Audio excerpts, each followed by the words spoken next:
No.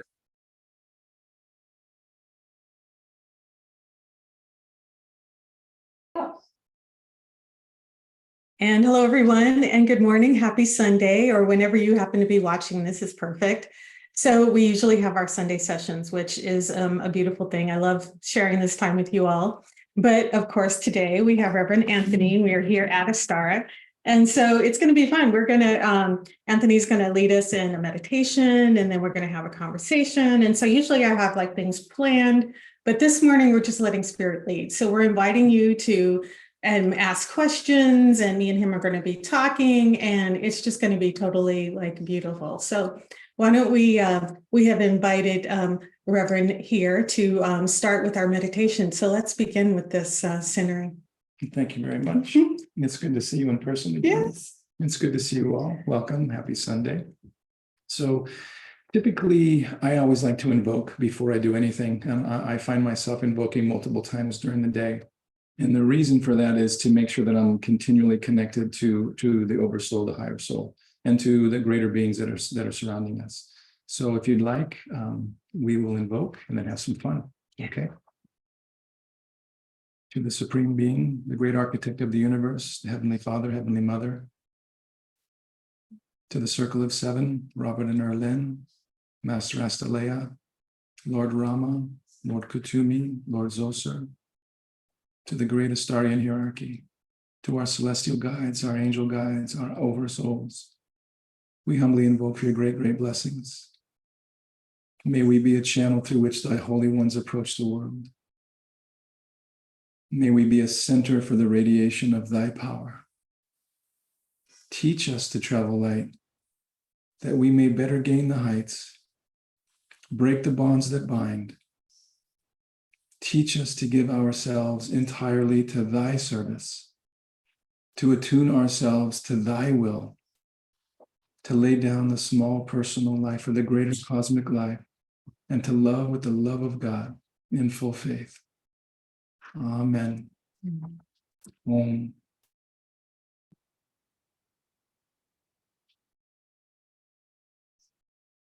You sense the sense of peace. For those that are sensitive, you can feel when you feel the goosebumps or the divine energy, that's the crown opening up and them responding. One thing I always like to do is whoever or whomever you choose as your spiritual teacher, whoever you connect to on the inner world, just be aware gently of your heart. Take your hands, palms facing up, and just relax. Place the tip of the tongue on the roof of the mouth, on the palate, just to connect. And if you want, you can just slightly bow your head as an act of reverence, act of devotion. Just be aware of your heart. Choose your spiritual teacher, whomever you'd like. Since it's Sunday, I'm going to choose the Lord Yehoshua.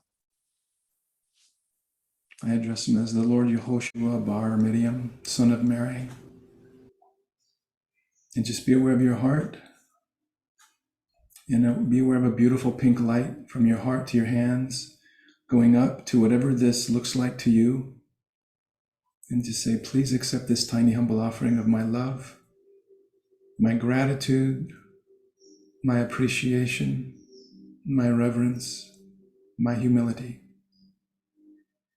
And thank you for the eons of blessings. Thank you for your love, your mercy, your sweetness, your tenderness, your compassion, and your patience. Continue to project this up.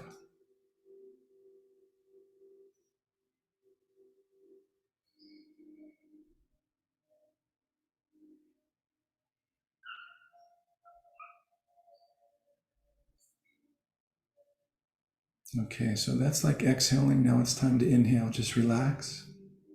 Keep the tongue connected and just silently affirm to the Lord Yehoshua or to your spiritual elder, spiritual teacher, may I experience the love you have for me. May we experience the love you have for us. Just be aware of your heart.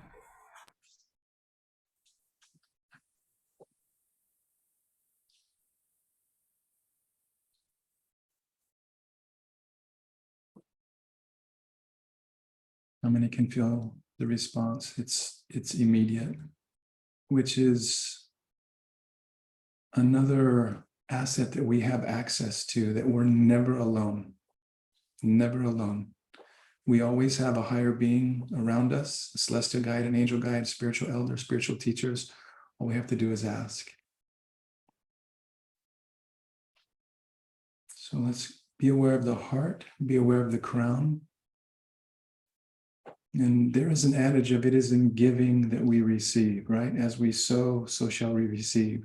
So if it is in giving that we receive, why don't we bless the earth, every person, every being, all sentient beings? So just be aware of your heart and your crown. Be aware of a beautiful pink light. Let's make it electric pink, so it has electric white light around the outside and beautiful pink on the inside. Coming down to the crown, to the heart, to the hands, blessing the earth, enveloping every person, every being, all sentient beings, all beings with consciousness. The mineral kingdom, the vegetable kingdom, the animal kingdom, the human kingdom, and the celestial kingdom, the spiritual kingdom. We'll do the Astarian prayer. Imagine if this prayer is coming from the heart of God, not our tiny, humble hearts, but the heart of God. The love of my heart pervades the world. There is not one being in all the world this love has passed over.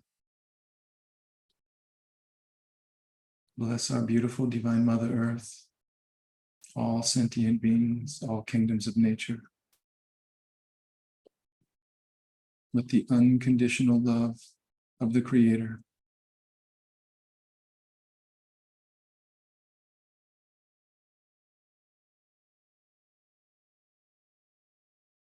There is not one being in all the world this love has passed over. It is suffusing every atom, the space surrounding every atom, every being, and the space around every being, with the pure white light of unconditional love, the pure white light of the Christ, the pure white light of the Buddha, the pure white light of whomever you choose as your spiritual elder, your spiritual teacher. And it's coming from the heart of God, the heart of the Creator of all that is.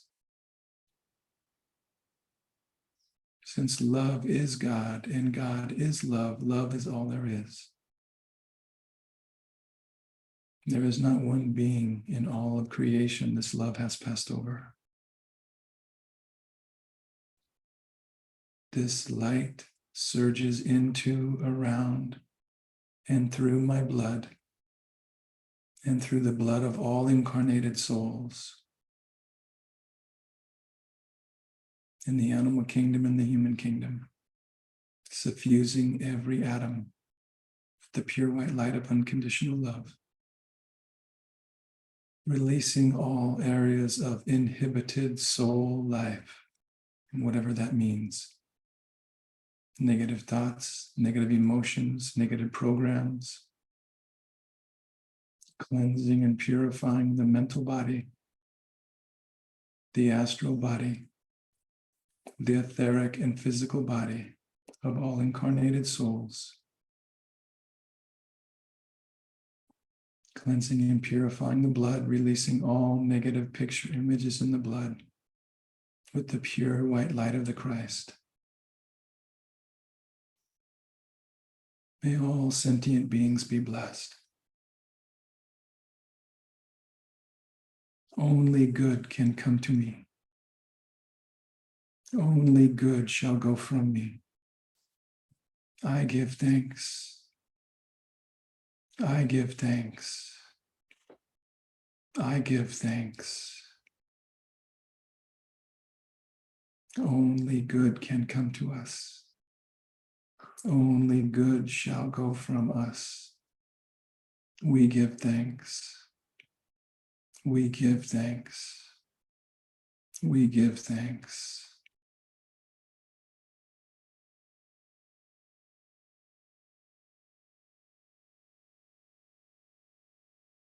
Just gently rest your hands on your lap, palms facing up. Be aware of a beautiful pink light in the heart, going up to the beautiful light in the crown. The light in the heart is constantly feeding the light on the crown. The light is becoming brighter and brighter, expanding into all 8 directions above and below. And you just affirm, I am that I am. Thou art that. Tat tivam asi. Tat tivam asi.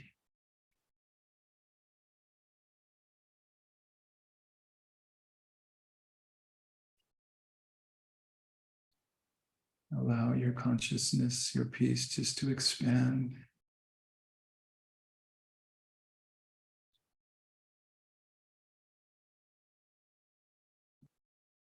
As you are aware of that expanding light, the light has the sound of Om.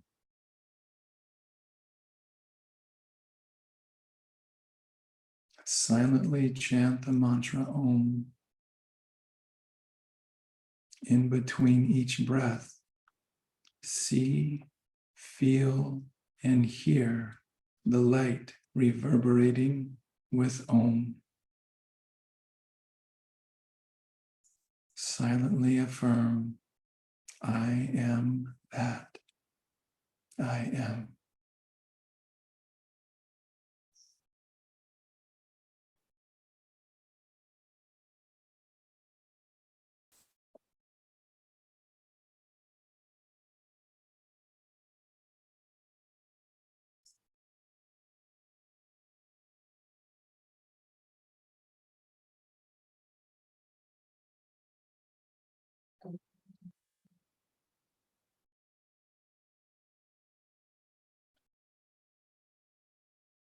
Gently return to your body. Gently move your fingers. Wiggle your toes. Be aware of the earth below the feet. Let's ground, just release the excess energy. May our beloved Mother Earth be blessed with divine light, divine love, and divine power. May our beloved Mother Earth be regenerated, rejuvenated, revivified. May all the noble metals, the water, may everything be balanced, regenerated, rejuvenated. Blessings to our beloved Mother Earth. Blessings to Mother Earth. I am rooted and connected to our beloved Mother Earth, and I am not separate from God.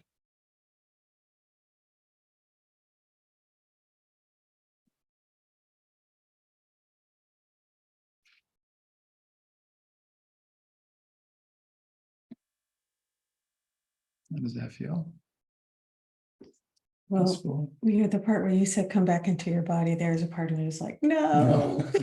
I know, just have to come back. Right. If you want to stay in that state. Right, right. Such beautiful. And thank you Yeah. so much. Thank you for letting me come. That's great. Well, what an That's great. honor. You know, one of the things that you were saying in the prayer was, you know, the part where you say that we love with the love of God. And, you know, that just kept reverberating with me, because if there's such a time for that unconditional love to flow, it's now. And sometimes when we think about unconditional love, it's like, okay, I see all the stuff you did, but I love you anyway, right? But I think loving with the love of God is a different thing, right? Because it comes from source. Right. And so it's something that we channel as part of our spiritual experience. So as we channel this love of God, like really the facts and who did what to whom when don't matter. And there's this energy of love that permeates the world, right? And so when we're flowing that, I think about, love and faith, right? So faith is part of the substance of that love power. And that the idea that it's actually substance, like faith is actually substance of which things are made of. And just like love is the ultimate consciousness of the divine creator from which all things are created. So I think about sometimes we see difficult circumstances in the world and we see people who are doing what they're doing in this free will zone called Earth. And, I think that by doing this meditation, I'm present to that I am flowing this divine light into the world, regardless of what's happening. And just being that flow, just being the prayer, just being this space elevates the consciousness of the planet. So when this whole, and when I start thinking that way, everywhere I go, I keep running into people that are unlikely candidates for very spiritual metaphysical conversations. I'll meet somebody in the airport, or I'll, end up talking to an actor, or I'll be somewhere like random, and people will just start talking about things. And you see that the elevation of the consciousness of the people that I randomly run into is really surprisingly elevated. And so I think that the work that we're doing, when we're doing the twin hearts, when we're doing our prayers, when we're doing the light work, is actually causing a reality of transformation on this planet right now. And so so I can view the world through that lens, right? And I just feel really honored to be part of this conversation. And what do you think about that? Well, you bring up so many good points. So one of the things that you talk about or mention is love, right? And to me, love is like the sun. It is constantly shining. There's never a break in it. It is emanating out from that creative source continually, right? To me, faith represents the conductivity of that, of allowing that love to come into us, right? And again, based on that free will, if we were perfect and everybody were born beautiful, rich, and happy, there'd be no point to being here, right? Wow. And I think we know that nature abhors a vacuum. So if we're not building, then if there's a vacuum, then it's going to be filled with a void of whatever that is. Right. And we don't get a chance to see or to have validated to us or for us that what we're doing is having an impact. But what you're seeing in what you're looking for is, seek and you shall find, right? Ask and it shall be answered. So I think that as we conduct and get into, engage in those conversations with people, we will see a lot of times people don't want to talk about certain things that are kind of personal to them because, and this gets into like a unique area because yes, we have free will. We have thoughts, emotions, speech, and actions. Not too many people, or I don't know, maybe will believe in reincarnation. And I think for me personally, it's something that I was kind of forced into based on circumstances. Personal note, between 13 and 19, I had 7 people in my family die, including my dad. I was raised Catholic. And I'd go to my priest and my father, well, why my dad, why this, why that? Well, it's God's will or it's a mystery. Well, it didn't resonate. Right. Like there's got to be more than that. Yeah. And so when I understood and started to read some of the esoteric writings by Helena Blavatsky, Isis Unveiled, The Secret Doctrine, and understanding reincarnation, and then going back to what I know now in this moment or at that moment, we have laws of nature, right? Rice for rice, mango for mango, orange for orange. So if I throw a ball at a wall, that ball's going to bounce back. The only determination is where's the wall? Is it in this lifetime or is it another lifetime coming into this lifetime? Yeah. And that's, I think, the concern or the challenge with some people who, what you mentioned from the standpoint of faith, if they don't have that understanding of God and all that is, and they see people getting away with certain things and they think, oh, well, if they got away with it, I can get away with it. But can you get away with it? Right. And we know that don't touch the oven's hot. What does a child do? They touch the oven. Why? Because I know I did that. well, yeah, because wisdom I'm is curious. it's priceless, right? Right. It's not painless, but it's priceless. Right. There you go. And I think that if people were to understand the law of reincarnation, knowing that I have no idea what I was in a past life, I don't know what I'm going to be in a future life. Mhm. But I do understand and believe in the concept that if I plant rice, I'm going to get rice. If I plant mango, I'm going to get mango. If I plant orange, I'm going to get orange. So knowing that, if I did know, and if we knew what we were in past lives, we'd probably guilt ourselves into oblivion when you think about how much compassion and love we have for the world. But I think that we pick up in this life where we left off in the last. We're blessed. We're blessed. I mean, think of what we have access to from the standpoint of the teachings, right? And have to access this and the conversations you have, what you do, and how you help people. You know what I mean? That to me that's priceless. And I know from the higher standpoint, we're just all we are is light to these higher beings. They don't see us as like a form, they just see light or a lack thereof. Well, if someone is operating through their lower nature, there's not going to be a lot of light there. But to your point, if we are blessing and bringing that light down in, my teacher used to say, if someone's drowning, do you ask permission to throw them a life preserver, or you throw them a life preserver? You throw them a life preserver. He said, so do healing, do invocative healing, bless them. Okay, you're not more powerful than God. Yeah, I know we're not. But if they're meant to be healed and they see what we're doing, they will do exactly what you said. They will increase that, right? Because if we plant one kernel of corn, we don't just get one kernel of corn, we get multiple, we get stalks with ears and multiple kernels. Right. So I think that it's a challenge to not get caught up in the things that we see. You know what I mean? And that's the challenge, right? To be aware of, regardless of what I see, what I hear, what I feel on the senses, from the senses standpoint, to maintain that belief and that faith that you talk about, which is that conductivity, that God wins. You know, that love of God is all there is. And if the sun doesn't pick who it wants to shine on, it shines on everything and everyone. And I think that, you know, to your point, that's exactly who we are, as those little tiny instruments in that expression of love. Or we should be, or we can be. Well, you know, the thing about the light is that what's interesting about the light is this idea that as we become, you know, more adept at being able to be these light bearers, right, that our nervous systems are expanding, that, you know, what we're up to in the world. I love this idea that what we're up to in the world becomes supercharged, right? So if I'm able to be of service on a small level, you know, kind of like as me, as my personality, as my strong suits, as, you know, my strategies in life, when I'm of being of light, that what I'm able to do in the world and be and cause is supercharged, right? So it's like we have superpowers. So, you know, there may be things that I think about things that I experienced in my life that felt like victimization at the time. They clearly were victimization, like whatever caused, that's what it was. And so I look at my experience of that, and then it's like, what am I going to do with that, right? So I become an advocate for victims until that whole dynamic with me kind of left, right? But what showed up was that it's not, you know, like everyone says that cliche, it's not what happened, it's what you do with it, it's what you make of it. So, but even us as people who are spiritual, like modern mystics, when we are engaging in whatever we're doing in the world, and we're about creating light, we're about creating, like when we walk in the room, light shines through, right? I think that is why people are starting to show up like, hey, you know, like wanting to connect spiritually.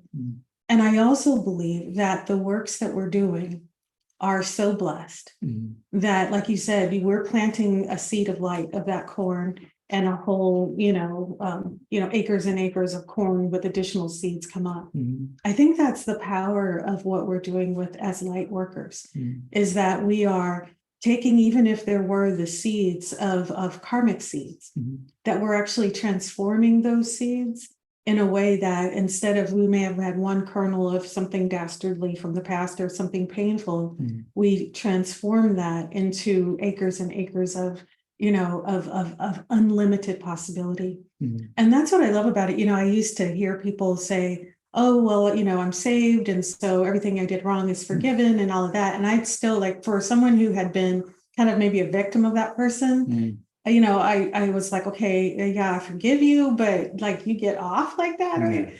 And but the thing is that I think that the redemption that is available is that when we, no matter what we've done, where we've been, we make mistakes, we still try all of that.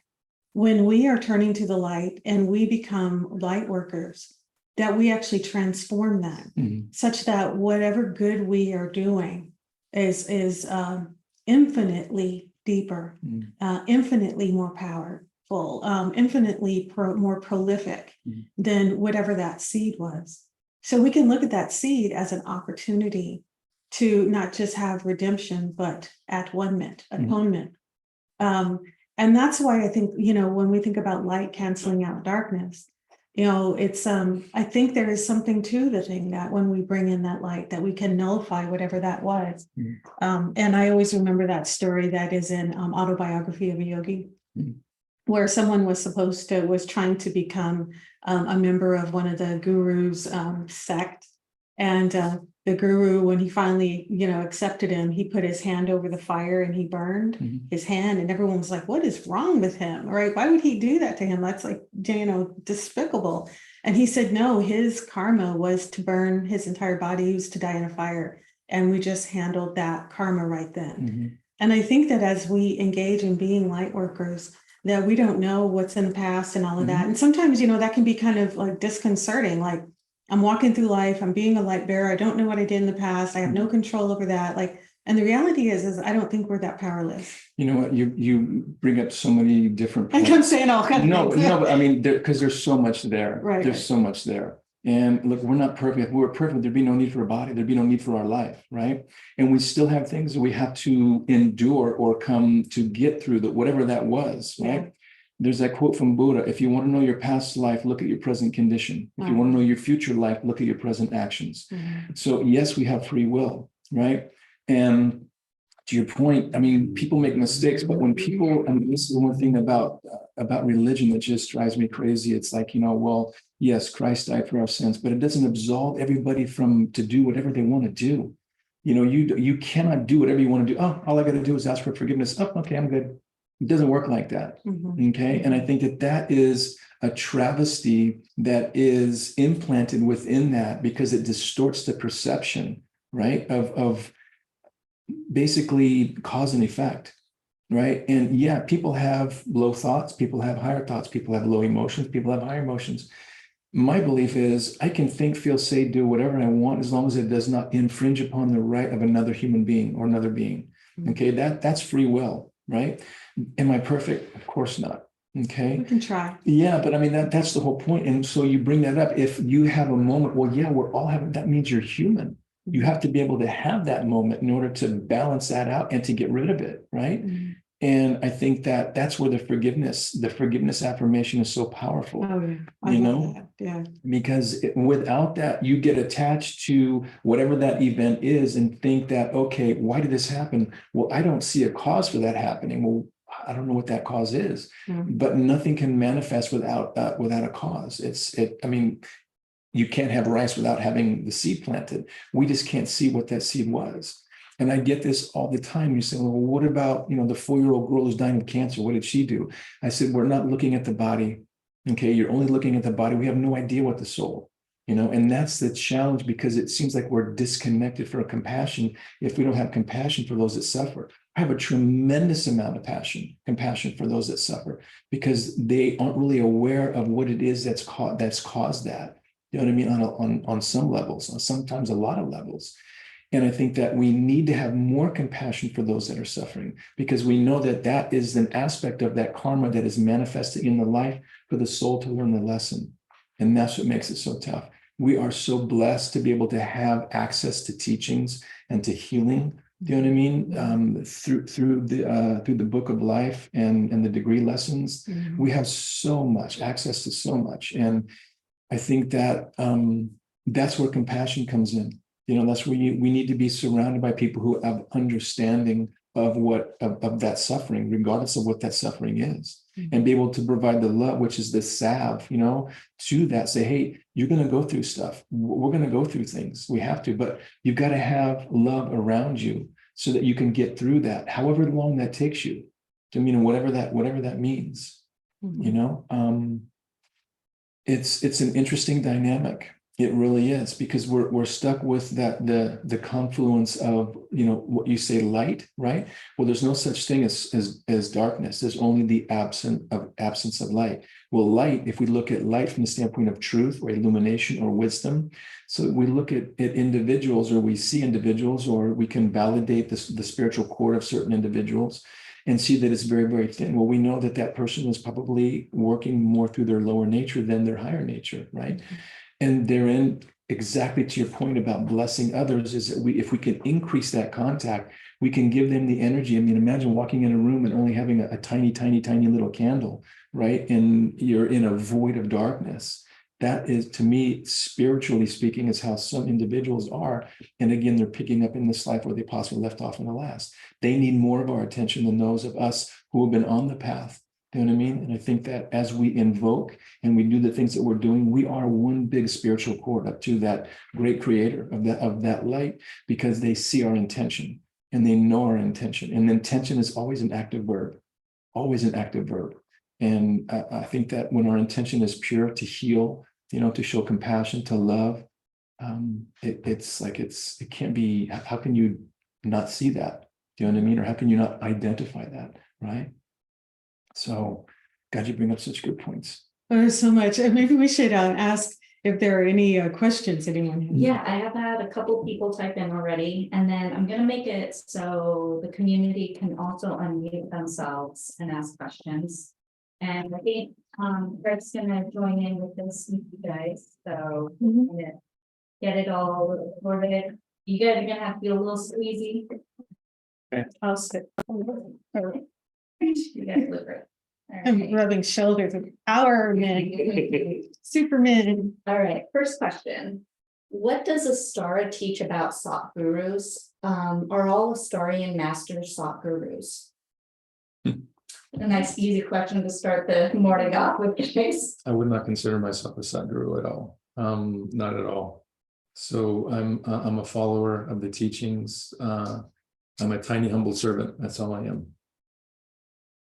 I would say a Satguru traditionally is somebody that was born a guru, like doesn't develop into a guru. That is a teacher that comes with a purpose or an agenda.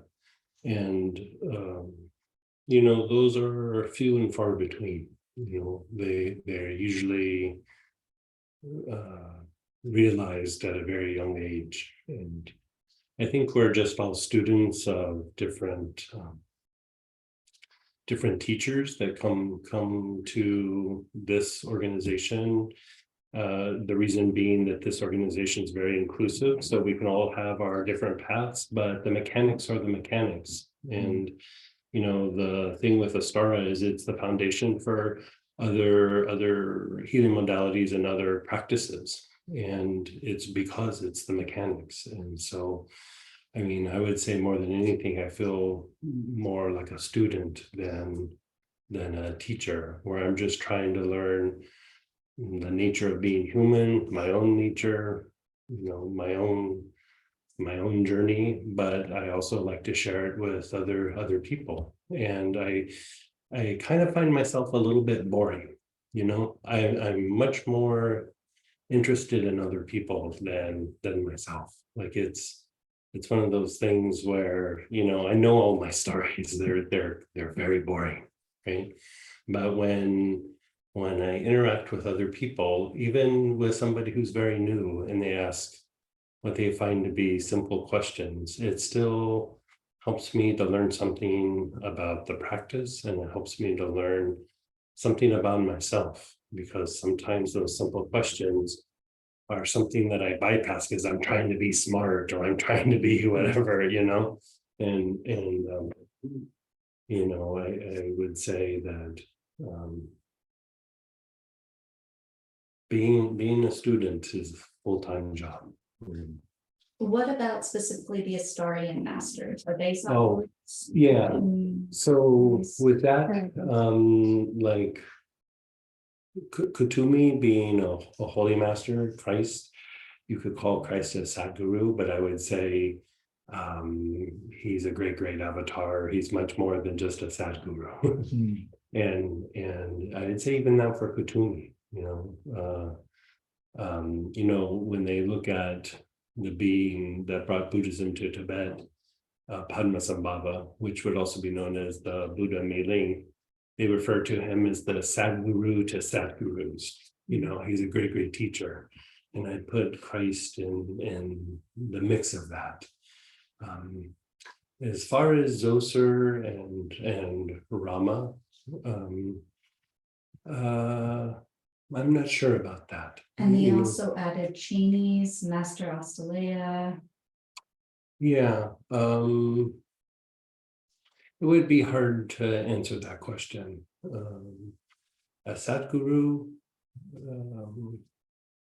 yeah, I would just say probably above my pay grade to answer that without, you know, having that being laid out for us. I mean, Master Astalea, Erlin gives a brief description in the first degree lesson. So you can read in that about Master Astalea, how she acquired the title of Master Astalea. And we know that Kuthumi has been around for, I mean, millennia. He was, McGregor has touched on this. He was obviously in touch with those in the Theosophical Society, with Helena Blavatsky, Charles Ledbetter, Jeffrey Hodson. There's a lot of those that had been around in like the 1880s through the 1920s and 30s. Alice Bailey was on rapport with the Holy Master Jewel Kuhl. So obviously we have the celestial hierarchy and the spiritual hierarchy, right? And they take on different quote unquote titles, but the energy is still the same. I mean, think about Erlin receiving this contact, this information, and I can't even imagine having the information coming in of what you are experiencing and have the pressure of wanting to communicate that in accurately so that it's not convoluted in any way by your own perceptions or experiences, and having to make sure that it's clear and concise and accurate. And when we think about the teachings, I mean, they're incredible. They're incredible. And in my humble perception, when I see these higher beings, when they have access to people here, like they did with the Cheneys, and the teachings are presented, and the teachings are in and of themselves of that pure and powerful nature, it's up to us to take those teachings, understand those teachings, practice those teachings, and share those teachings so that the teachings live on, right, within each generation and within individuals to increase their connection to those teachers and to God inevitably. Okay. I don't have anything to add. I just relate to, everything that comes to me is exactly what I need to know. And that's kind of my test, is that, does it elevate me? So everything I've experienced has been of a higher level of light. And so I just accept it. And I know that we are surrounded by our ancestors and by spirit guides and beings and people who are, who's taking it on to perpetuate and promulgate this message of light through us. Where they are in the hierarchy, I have no idea. I just know that I'm open to spirit working through me in however way that elevates the world. Amen. And I would say the thing with a Sadguru is it's somebody who comes and comes again with like a thesis of sorts. Like they're like, if you were going to a PhD program, you would have some thesis that you were putting forth. And Sadhguru would be that caliber, coming again and again, teaching the same message over and over again. And, again, going back to Kuthumi, Kuthumi is the being that we know as Saint Francis of Assisi. It's the being that we know as Pythagoras. There's several incarnations where if we mention the names, it would be like, I never heard of that. I'll have to look it up. But, the talk around the esoteric campfire is that Kuthumi was also one of the three wise men that appeared to Christ, along with Moria and Jewel Kuhl. And, somebody like that is been in the trenches for quite a while. You know, it's not something that they just developed in a particular lifetime. And so, you know, somebody like that is a Sadhguru first, but then eventually becomes something, you know, even more than that. You know, it starts to be, you know, like a holy master, and then, you know, even greater and greater. And so they have a mission. And if you look at a lot of times a great teacher like Kutumi or somebody of that caliber or even greater, if you look at it from different incarnations, you know, if you look at Christ, which would also be Krishna, you know, the message is different because of the cultures, but the message is the same. You know, the language might be a little different. You know, the best example that I would have would be the Buddha Padmasambhava, also known as Mi Ling. If you look at the writings of Buddha Mi Ling or Padmasambhava, they say born of the flowering lotus, right? Born of the flowering lotus. Then you go to the Hindu tradition with Lord Rama. Right, Lord Rama, you know, you could read all you want about Lord Rama, but you get to this point where they say Rama was born of the flowering lotus, right? A blossoming lotus.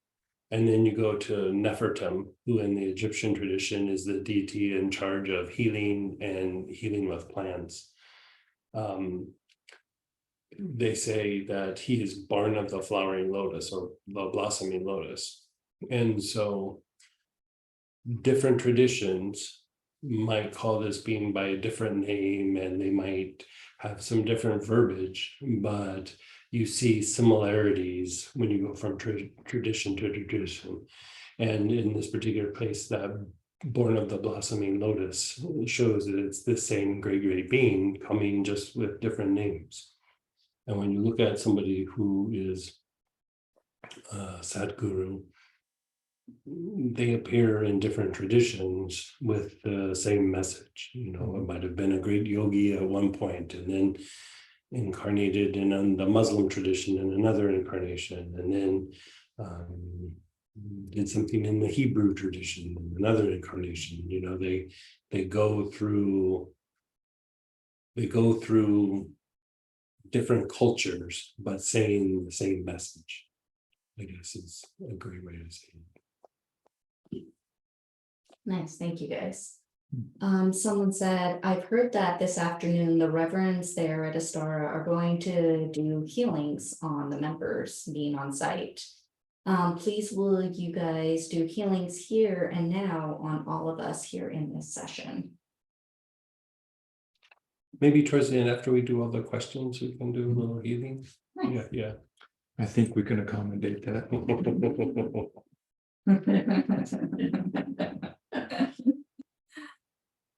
And you did make it, so you guys can unmute yourself, you can raise your hand, you can type in questions, whatever's on your heart, a star related, spiritual related, kind of anything goes. So this is kind of your time.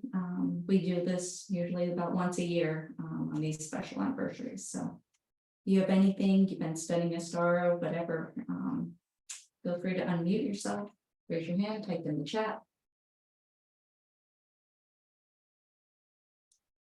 Otherwise, I'm just gonna have these guys keep talking about light, so.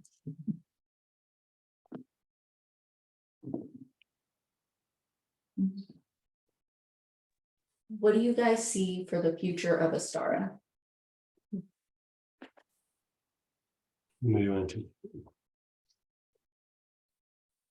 You want Sure. I think that the future of Astara is about expansion and putting light into action. And so I think that as we are putting out this message, you'll start seeing more books, you'll start seeing videos, you'll start seeing different platforms, and seeing this message of light spreading through the world in a way that has been unprecedented. This message of light is not necessarily something that's verbal. It's an energy, a spirit that is contributing to the transformation of this planet. So when Astara as an organization, I see it being one of the you know, it is one of the esoteric, I think as Greg was putting it the other day, that we would have a seat at the table. That if there's a table of people that are primarily propounding the messages of light in this world, the messages of transformation, the metaphysical truths that have been suppressed for so long, Astara is at the table with those who are consulted, and that they are seeking our commentary on the things that are going on in the world. See, the things that are happening right now in the world are happening, and the world is looking for a different way of looking at it and looking at a different way of relating to it. And we're one of the ones that are bringing that answer to the planet, and we're able to bring that through in a way that as people understand and make sense of their lives, make sense of the changes, make sense of the changes in the light, make sense of the changes, this elevation of the planet. These new children are coming in that are of a different vibrational wave. So there's a lot of transformation happening on the planet, and we are one of the ones who are voicing the reasons and have a structure for how to relate to it. So that's what I see. I would like to see the degree lessons, all the books in every household on the planet, so that everyone has access to the teachings and to the energy. And it's only through the application of that. It's kind of like having, you have access to something, but you don't really open it up. So how do you know what's really there? Well, the gift is there, but we have free will. We have to engage. I think that's the challenge also, is that we have so many different influences. You have zodiacal influences, you have planetary influences, you have monthly influences, we have the seven rays and those aspects of our mental body, our emotional body, our physical body, the incarnated soul, the higher soul. There's so much out there, right? That we have to engage through that act of free will to not only understand the teachings, but to practice them. Because by practicing them, no one can fake your experience, no one. And when you have that awareness through intuition or through experience, and it's light and it's wisdom, you can't argue with that. You know, it's like, the teacher used to say, if this was my truth at 10 years old, right? And then my truth at 20 years old became this, did this truth disappear? No, it became part of a larger framework of truth. So that shows, like Greg had mentioned, that the blossoming lotus, that truth evolves, truth is evolutionary. And based on, you can read the books, you can read all the books one time, and you read it again and you'll pick something else up, because our consciousness is continually expanding. And that's what I see with the star. It's an expansion of light. It's an expansion of wisdom. Yeah, and one of the things is, like, when you were talking about the every household having the degree lessons, there's a clamoring, there's a reaching out by the world. And so I see more, study groups and personal interaction. I see this idea of people in Astara being a congregation, but in a different way, right? The usual go to church on Sunday kind of thing, and Right. that's shifted. And so there's going to be a new model for group spirituality that I think that we are part of the becoming of. Like, we are ushering in this. Right. And I know a lot of other light workers are also doing that on the planet right now, but we're one of them. So how we define our congregation is going to shift. So we're going to see it going out, in the Aquarian age, we're going to see things going out on the internet more. You're going to see things going out on the airwave. You're going to see things on, like, whatever the equivalent of YouTube or broadcasting. But that doesn't mean that we're also not grounded. And I see part of the grounding is that personal one-on-one interaction in the study groups, or, having a partner or a prayer partner or mentorship. I think things like that are going to shift so that we are in the air and we're also grounded. I think those things are going to shift. And I talked all over your turn. Oh, no, you guys. I think I'm just going to echo kind of what these guys are saying, but for me, I think I can say the things that keep me up at night. And, you know, we look at the things happening in the world and how things are changing, and we look at the gifts that were given to us through the teachings in Astara. And for me, it's always like, how can we meet the needs of the people? Mhm. How can we? It's not even so much about moving Astara forward. It's Astara moves forward because we're relevant and we're meeting a need, Right. right? And you know, how do we meet the needs when the world is so scrambled right now that sometimes I don't even know that people know what they need at the time. You know, it's one of those things where we're all having to adjust, we're all having to adapt.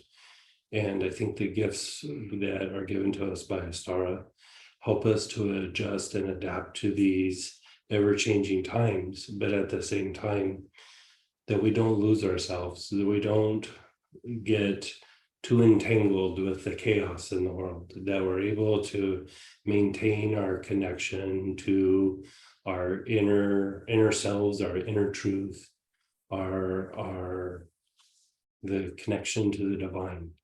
And the thing with moving Astara forward is, you know, how to deal with that ever-changing world, and how can we help to maintain that connection? How do we help people stay in touch with their inner processes, their inner awareness, their ability to say the chaos in the world is not me, it's just the world. Mhm. I'm still who I am. And you know, the thing that's difficult is you can't keep doing the same thing over and over again and expecting different outcomes. You know, you have to adjust and adapt. And you know, that's part of the thing with us doing the streams and doing our Sunday session, is we're trying to adjust and adapt and do what we know to help, but at the same time to get feedback to where everybody's at, so that we can adjust better, like become professionals at like really adjusting and adapting to the changes that are happening in the world.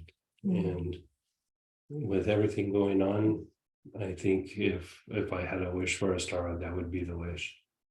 Yeah. You know, I love the idea of, you know, being relevant by fulfilling the need.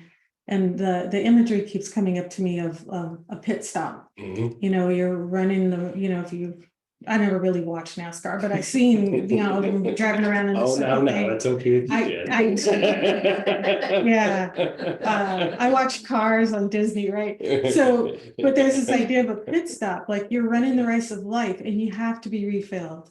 And I would just love us to be one of the, you know, pit stops for people. Like you're running the race of life and, you know, you're just like, oh, and you can just turn on YouTube or go to the website and you can put in a prayer and you can know that you're surrounded and there's a meditation and, you know, or you can, you know, talk to someone, you know, that as people are running the race of life, we are always, you know, fueled by spirit, but sometimes it just needs you guys, right?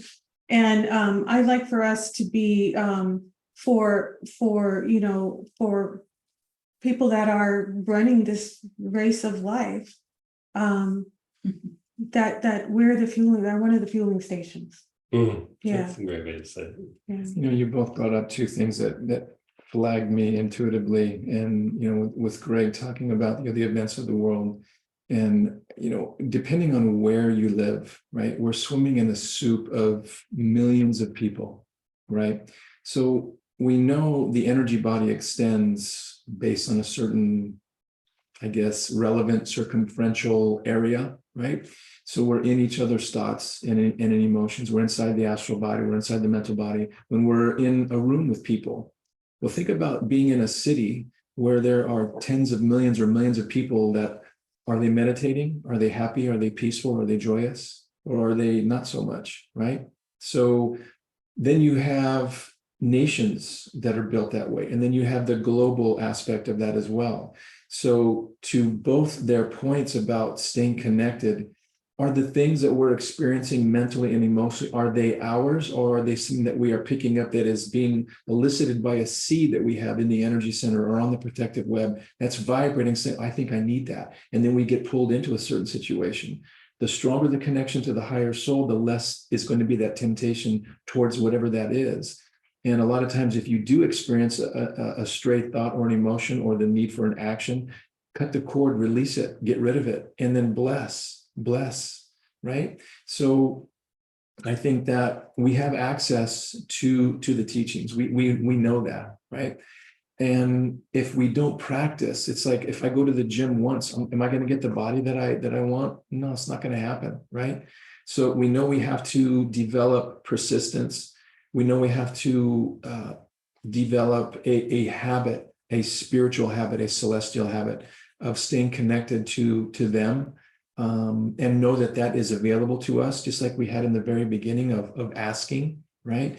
And then being able to act and to project that out into the world. Obviously, it can't go against the free will of others, but if we bless others and are continually blessing, does that have an impact? I think it does. I think it does. And I think that, like, nature abhors a vacuum. If we're not building, then we're breaking down. Right, yeah. So unless we have a specific intent, we can be swept away by the race consciousness of the world, right? So you Mhm. imagine, going through a river, unless you're paddling somewhere, you're just going to like head out with the flow. Right. But one of the things I think is that because we are light workers, that when we are putting our intention on something, that it has more power than just race consciousness just flowing along. So I still believe that there is the ability of someone who is doing the meditation, who is doing the clearing, all of that, to be able to cause a result that is, overwhelmingly positive in the face of, the river. You can change the flow of the river, you can move the mountain, you can do all of that. And I think that it's a tendency of humans to say, I'm only one, Mhm. right? You look up at the stars and it's immense, and you look at the grains of the, on the sands of the sea, and you're like, I'm just a little speck. And it's like, yes, you're a little speck, but you're actually a star. Mhm. You're actually someone who has the power to cause a shift. Mhm. And maybe you're put here to be that particular speck in that particular spot Mhm. because you are here to transform that situation. Mhm. And so everything that occurs to us, I feel that it's a challenge. Mhm. Right? When I turn on the news and everything is looking like some sort of apocalyptic craziness, what is my role in that? Mhm. And if I constantly am giving up the idea of my smallness, I'm constantly giving up limitation. And I was reading in Course in Miracles, and we talked about it last week, this idea that we're not creating a miracle, Mhm. that the miracle is already there. What we're doing is we're removing the layers of false belief, of limitations, of like whatever we have crusted around us, removing those layers as we do our practices, and we're realizing that there is a powerful world right now Mhm. that is unveiling itself. And so there's shakeup, and I've said many times, and this is a woman-centered experience, but we are bringing into the creation a new being, a new world. And sometimes this feels like labor pains. I know y'all can't relate. I'm the only mom here. I stubbed my toe. You still It probably feels a little bit. I think it's. Yeah, this is some hard labor right here, but you know what? We are bringing into being a new world. There's something amazing and powerful that we are birthing. And every single one of us is a midwife.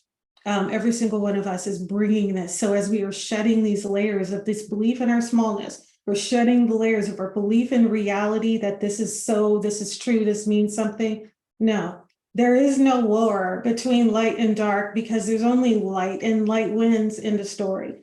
And so we align ourselves with that, knowing that truth.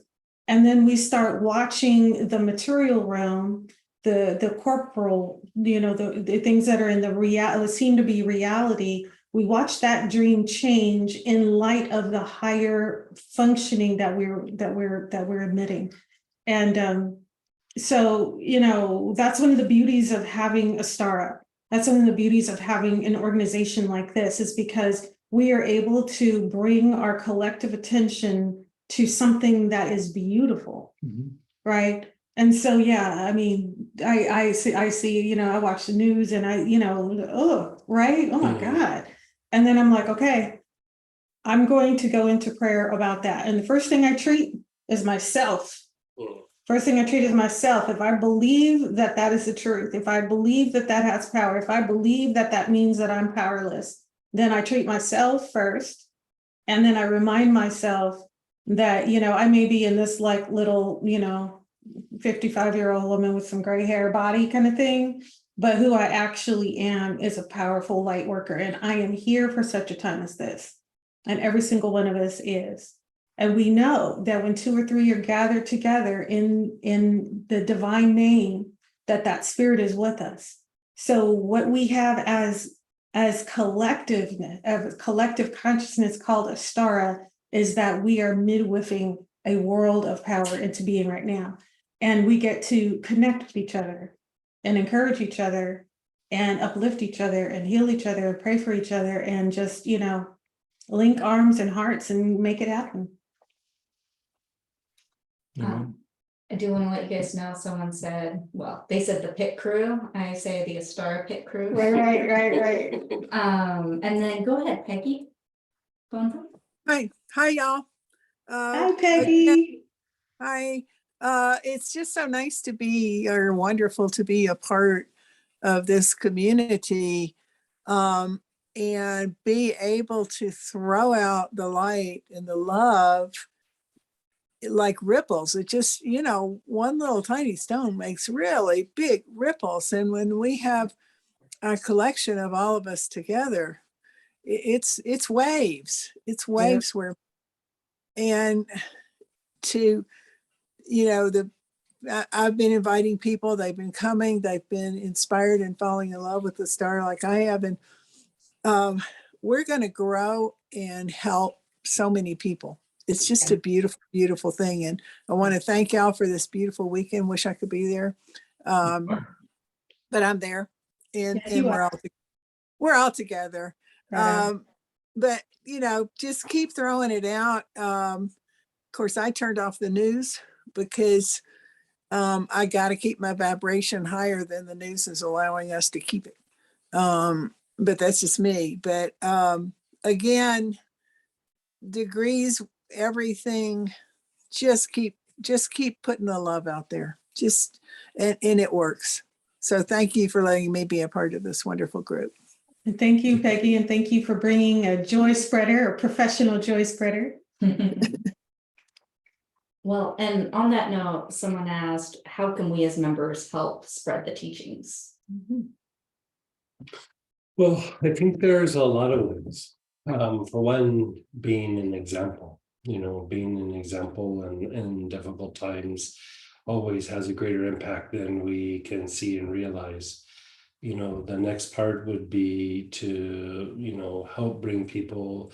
Sometimes the degree lessons might be a little much for somebody new, but we have the streaming sessions that people can come in and participate and put the things that are in the degree lessons like into application almost immediately, just by following along. And, we have something going on pretty much five days a week, and coming in and bringing people in to have that experience. Also to do some of the meditations that are in the Astara degree lessons. There's the rose meditation, there's the lotus meditation, there's Lama yoga. And, now we're coming back around with doing the classes again. You can either attend classes and affect the people around you, or try to bring people into the classes and just help us to build like a wave to keep going out into the public and the consciousness of public with everything that we're doing. And so, that's a very practical way. I think studying the degree lessons is also important, but, studying is not for everybody.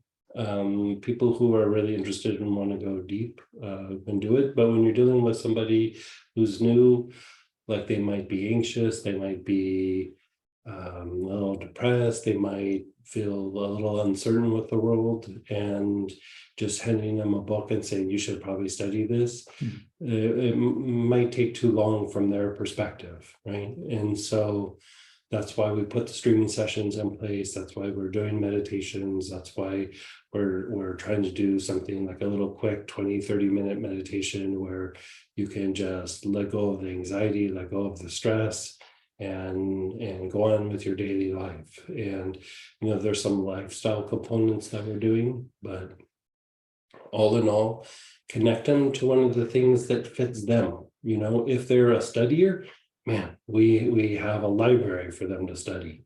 But if they're not, don't try to get somebody to do something that they're not wired to do or they're not drawn to do. But the streams are a really great way to connect people, because it's simple, it's quick, you can follow, they're not super long, they're maybe 30 minutes to maybe an hour at the very most, but usually closer to 30-40 minutes.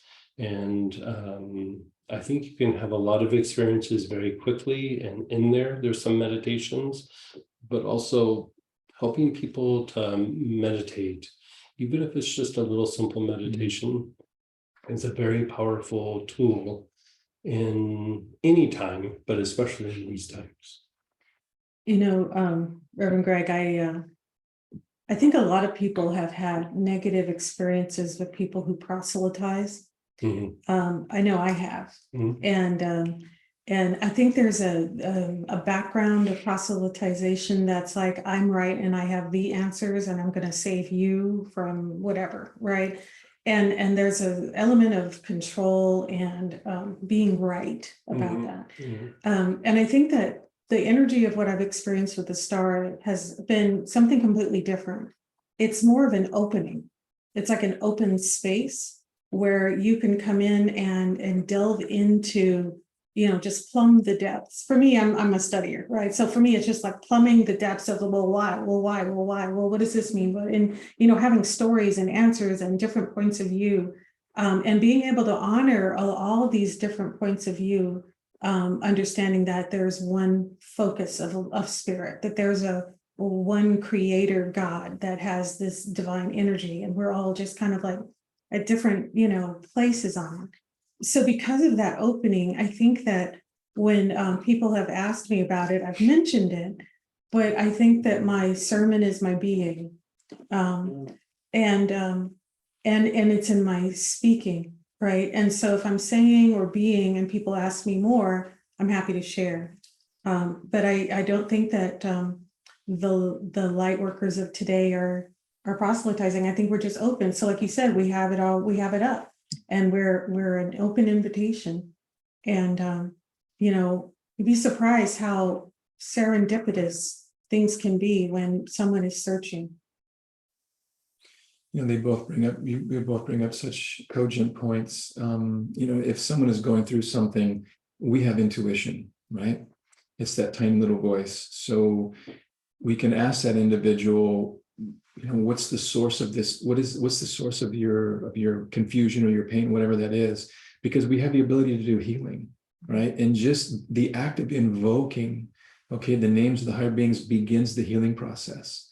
So depending on their level of connection, that could be an aspect of starting the healing process.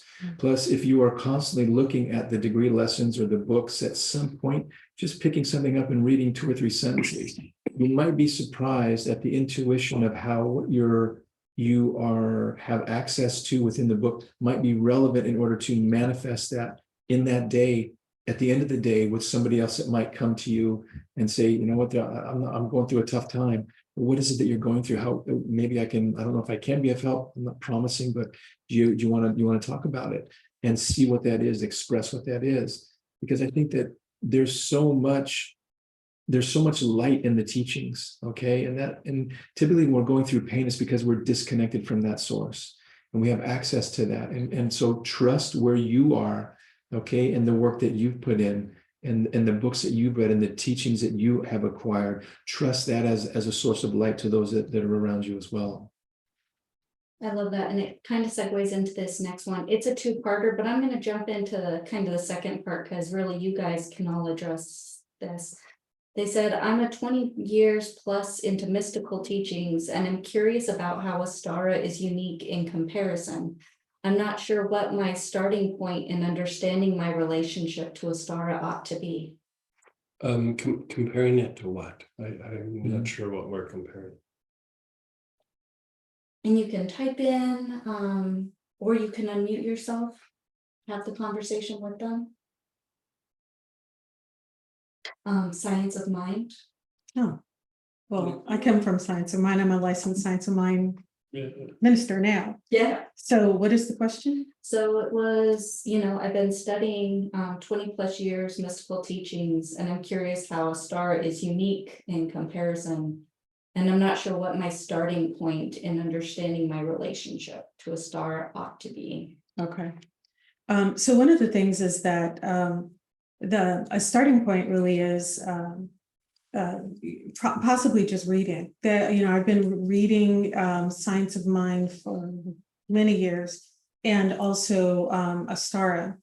And there are some points where Science of Mind and some of the other teachings stop, and where Astara starts. For example, we have this idea of thoughts create, right? So as you think in your mind, so it is. Well, what Astara does is it tells you why, right? It tells you what's going on in your auric field. It tells you what's going on with your chakras. We're looking at the element of light. We're looking at how it actually works.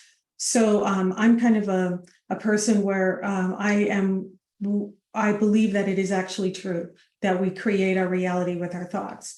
And I want to know what it is about me, like as in the mechanical putting together of me as an esoteric being that causes that. And so if you look in Science of Mind, you'll see that there are actually writings in Troward and Ernest Holmes that are commensurate with what we're studying here. And so, but it's not, sometimes the study of Astara is not necessarily, it has not been for the masses. It's for people who are kind of looking for an advanced degree in spirituality. That's been my experience. So sometimes things that, if you have an organization that's focused on, we have to reach out to the world, they may be reaching out to the world with a message that's been kind of more palatable for the global masses. But as we start to integrate it, we see that we're all saying the same thing. We just may be taking different levels of that. So an example is, the idea of Jesus speaking in parables. There are things that were said for a wider group of people so that everyone would get it. But then there's the deeper teachings. And so what I found with, Astara and Theosophy and Swedenborgianism and, Gnosticism and looking at the, some of the Islamic teachings, like everybody, Kabbalistic teachings, everybody has a deeper take on it.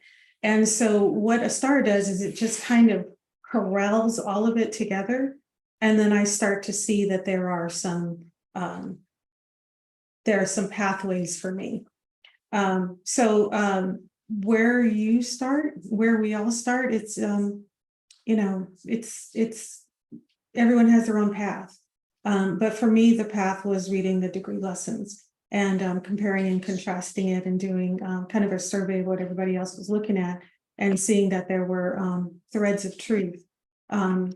So I think we're all saying the same thing, but we're just saying it from different angles. And we're saying it with different levels of spiritual understanding.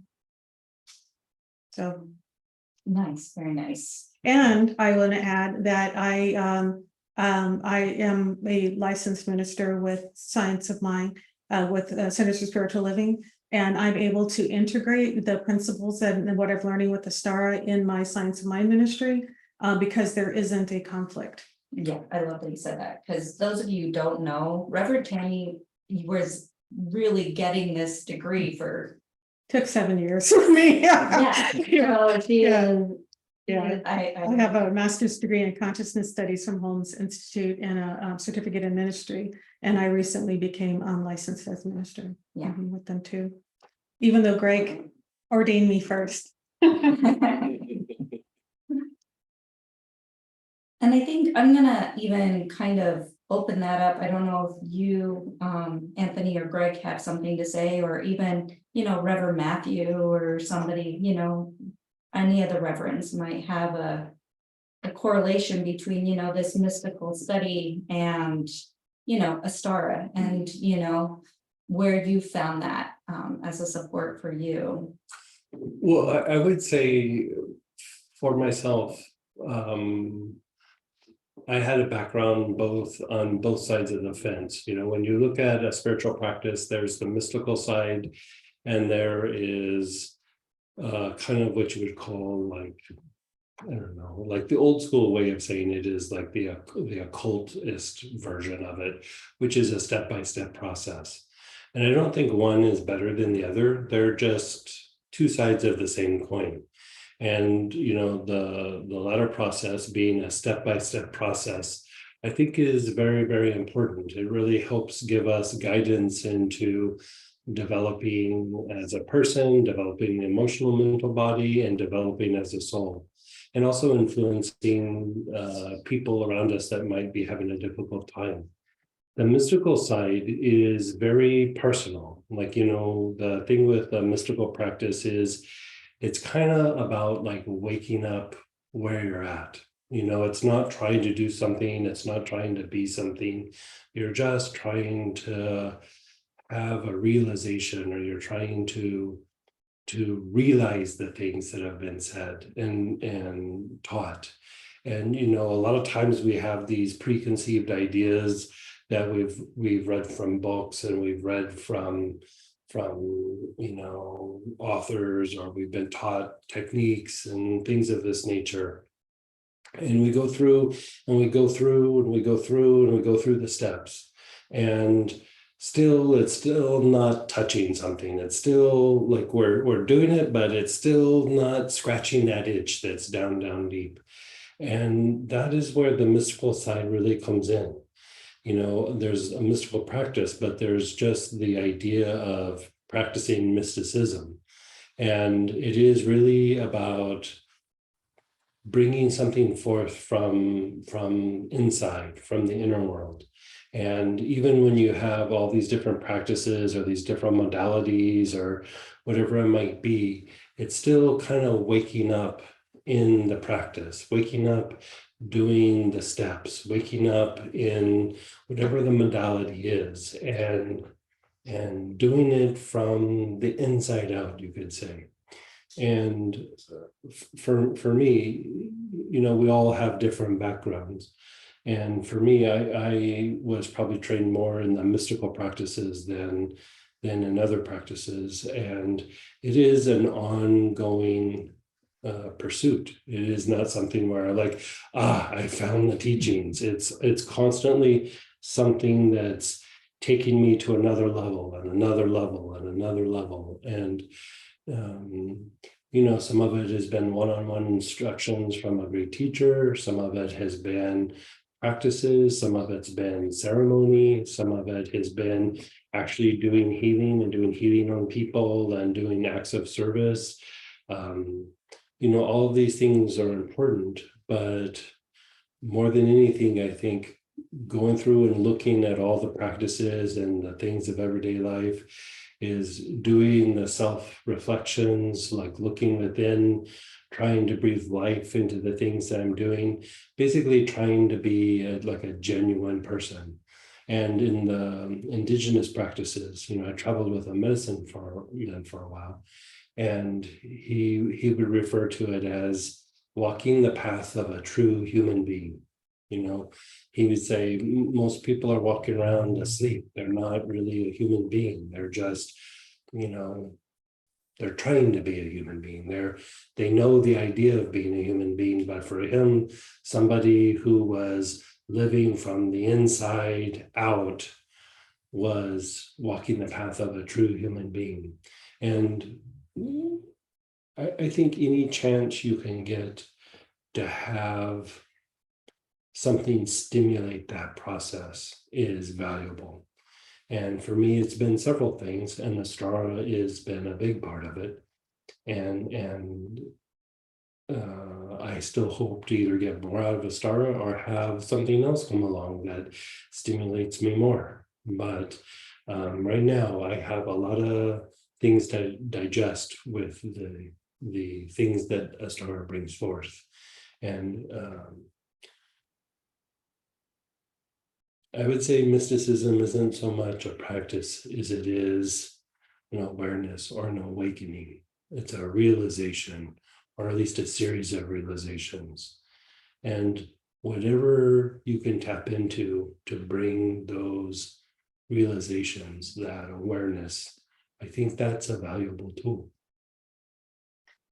Yeah, it's funny because I think that with organized religion, there is this idea that you have to be one or the other. You have to kind of be a choice. You're Catholic or you're Presbyterian or you're Buddhist or you're Islamic, and here in this realm of the, being in the realm of the creator spirit, those lines are blurred, right? And I think it just becomes, and I think that's why, a lot of organized religion churches are having to have a fundamental shift, is because the lines are blurring and we're kind of all mushing together in this kind of wave of light, and I give this example a lot of times, like there's a bunch of lights on the wall and the lights in the ceiling, and you can't tell what light in the room is coming from which of those lights in here, right? And it's kind of the same with what's shifting with organized religion is we're all kind of talking about the same thing. We may call it different names and different languages and blah, blah, blah, but that energy vibration, that consciousness that's flowing through us, it's the same. It's the same, we're all one, right? So there's a blurring of like, I have to be in this one and I have to be in that one and while it's nice to have practices, it's beautiful to have practices and tools and all of that. Yeah, we are shunning the box. When they talk about out of the box, that whole thing, that's so cliche. But we're just eliminating, it's not out of the box, we're eliminating the whole box altogether. And we're just this light vibing together in a beautiful way. There's so much detail to what you both just mentioned, and I hit two things. One is, to the earlier question of, where do I know where to begin? For me personally, I want to understand what I don't know. So it's a constant growth for me. I want to seek the hole in the ceiling, right? So we're living in a room and there's a hole in the ceiling. This is my reality right now, but there's a hole in the ceiling. Every once in a while, something goes by and I get my head through and I go, oh my God, it's a whole nother world. So that's, for me personally, it's a constant unfoldment, You can have all the past that you have, all the experiences, the wisdom, the intelligence, and each day it's going to be different from the standpoint of who you reach out to or who reaches out to you. If you're constantly seeking that hole in the ceiling by increasing your knowledge and awareness by reading or by understanding, it's going to be a constant process, right? From the standpoint of religion, again, understanding religion is an aspect of the sixth ray, which is idealistic devotion. Well, we have a mental body, we have an emotional body, we have an etheric and a physical body. We don't know what ray those bodies are on, or what the higher soul is on. So if we look at the aspect of religion from the standpoint of devotion, what is the extreme of devotion? It's fanaticism. So we've got to bring ourselves, think about the Buddha, right? So you can be on one extreme, the other extreme. How about the middle path? So there's so much to all the teachings from the standpoint of where do we begin? Well, who are we when we begin this path? Are we picking up here where we left off in the past in order to seek that hole in the ceiling and find that ever expanding consciousness of what these teachings are? The teachings are kind of the same on a certain level. You know what I mean? When you think about all these different teachings, they're going to have a different quality or quantity to them. But each individual soul or incarnated soul is going to be at a different path or a different place within that path. And whatever you can share to get them excited or enticed into their own discovery is going to be beneficial for them as well. When you were saying your explanation and you were saying about like wanting to go deeper on the things that you don't know, that really kind of struck something for me where, going back to the practice of mysticism or just a mystical practice, is that, I think everybody has some part of that. Like if if I don't know something, how do I learn more? How do I go deeper? And Anthony brings up a good point, and he said it a little bit more eloquently than what I was saying, but I wanted to revisit that. I think we're all presented with something where there's the mysteries of life, there's the mysteries of the things beyond. And I would say there's the mystical practice is, if you boiled it down, is the ability to be present with the mystery, with the unknown. You know, it's so easy for us with our mind to turn away. You know, we wanna go deeper. We wanna have some understanding. We wanna drive to grow and to evolve. And I would say the thing with mysticism, if you really boiled it down, is to be aware of the questions, you know, the questions of what is life, what is that, you know, what happens afterwards, what happens in the higher realms, whatever it is. But the ability to sit with those mysteries, you know, the ability to sit with those mysteries with the idea that you're pursuing a realization, you're pursuing a truth, you're pursuing greater levels of awareness. And sometimes even when they come, you feel more realized, more aware of something, but then you go, okay, now this opens up some other questions, and I have an even bigger mystery to sit with. And I would say that is a kind of traveling, you know, it's a kind of traveling on the inner world. It's a traveling in who we are on the inside, not the outer world, but on the inside. And it's the ability to realize these questions, to sit with these questions, and to be present with them and look for answers, or just even be present with it, with the idea something bigger or greater than us is in play, and something bigger and greater than us is coming to us, right? And so, again, going back to the things with Astara, I like that it answers questions, but I also like that it stimulates questions. It brings awareness of, okay, this is what happens in the afterlife. This is what happens in the spiritual practice. This is what our physiology does to our minds and to our emotions, and puts us in a little bit of a predicament. What do I do about that? Got to sit with it. Got to have a realization about it. I have to be aware that this is in play, rather than just going through life on an automatic thought and automatic behavior, not really knowing what is going on, and just assuming again that something different is going to happen, you know. And so, like Anthony said, like going deeper with the degree lessons, going deeper with the study, like you have questions, you can go through and find deeper understandings of what's happening, but also practices that help you to be able to sit with it, so that you have greater levels of awareness of what we're even studying. You know. Now, the second part is a little more specific to you, Greg. How do the Book of Life teachings relate to your oil classes? A lot of the classes that we do are based on some of the mechanics that come out of Astara. You know, things aren't necessarily exclusive to Astara. You know, teachings are out there. Astara received the teachings from Kuthumi through Erling Chedi. And so, you know, there's a lot of theosophical philosophy in the degree lessons, and most of the oils classes that we do are based on theosophical philosophies, inner teachings from different spiritual traditions / I don't like to use the word religious traditions. I like to use the word spiritual traditions and shamanic practices. But one of the things that Astara helps to cultivate is, you know, I just was speaking about the being able to sit with the mystery. Part of the thing is you can have greater awareness, you can have greater realization. But one of the things as doing mystical practices that you're trying to cultivate is the phenomenon of inner transmissions.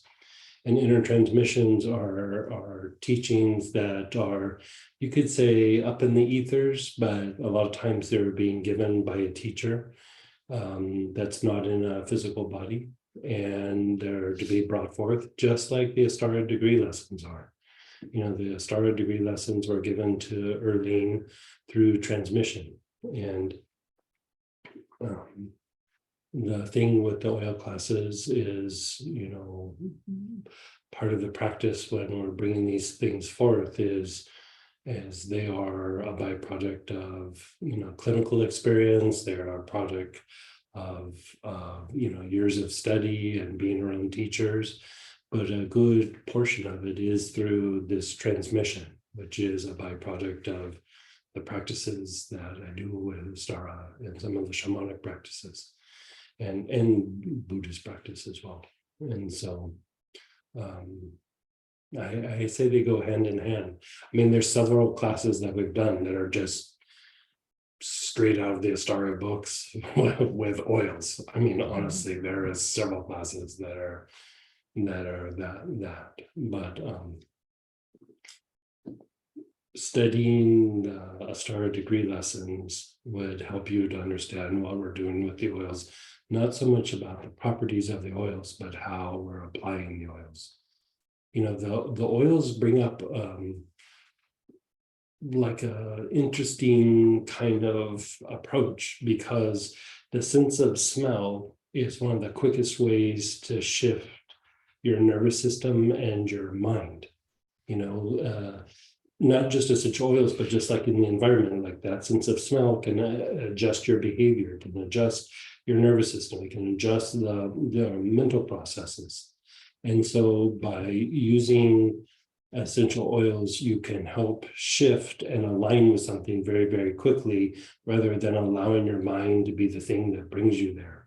So if you look at, you know, healing practices and spiritual practices over the last, you know, 5,000-10,000 years, whatever you want to look at, the issue is that they always were using plants, they were always using incenses, they were always using something to have that aromatic effect while they were doing their process, be it ceremony, healing, or spiritual practice.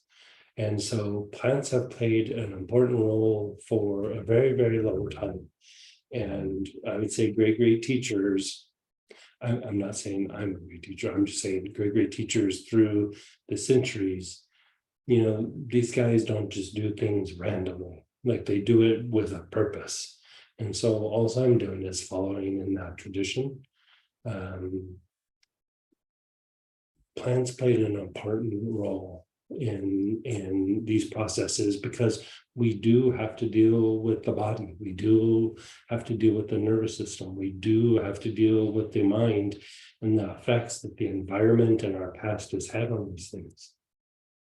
And so plants are a great way to combine energy and a physical component to produce a very quick result in the body. Let me ask you a question, Greg. So in the inner world, everything is light. So from that sense, no pun intended, there is no essence of that, like lavender in the inner world, Right. but it attracts a being that's associated with that.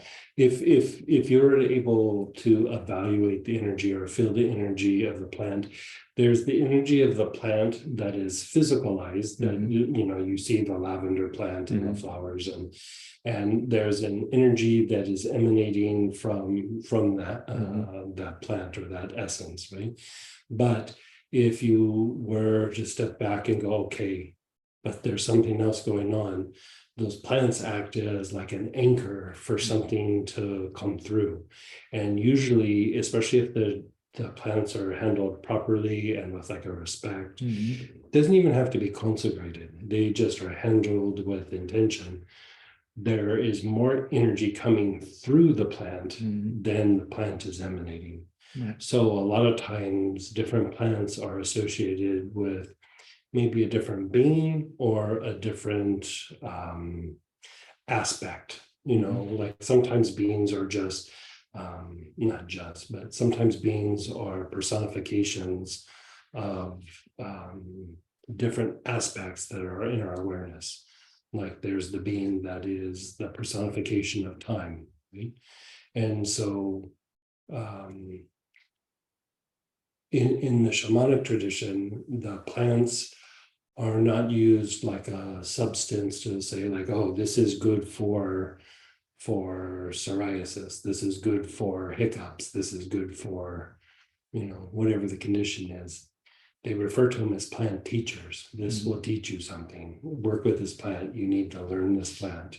You need to interact with this plant like you're interacting with a person, because it has a personality and it will teach you something about yourself and also your perceptions of the world.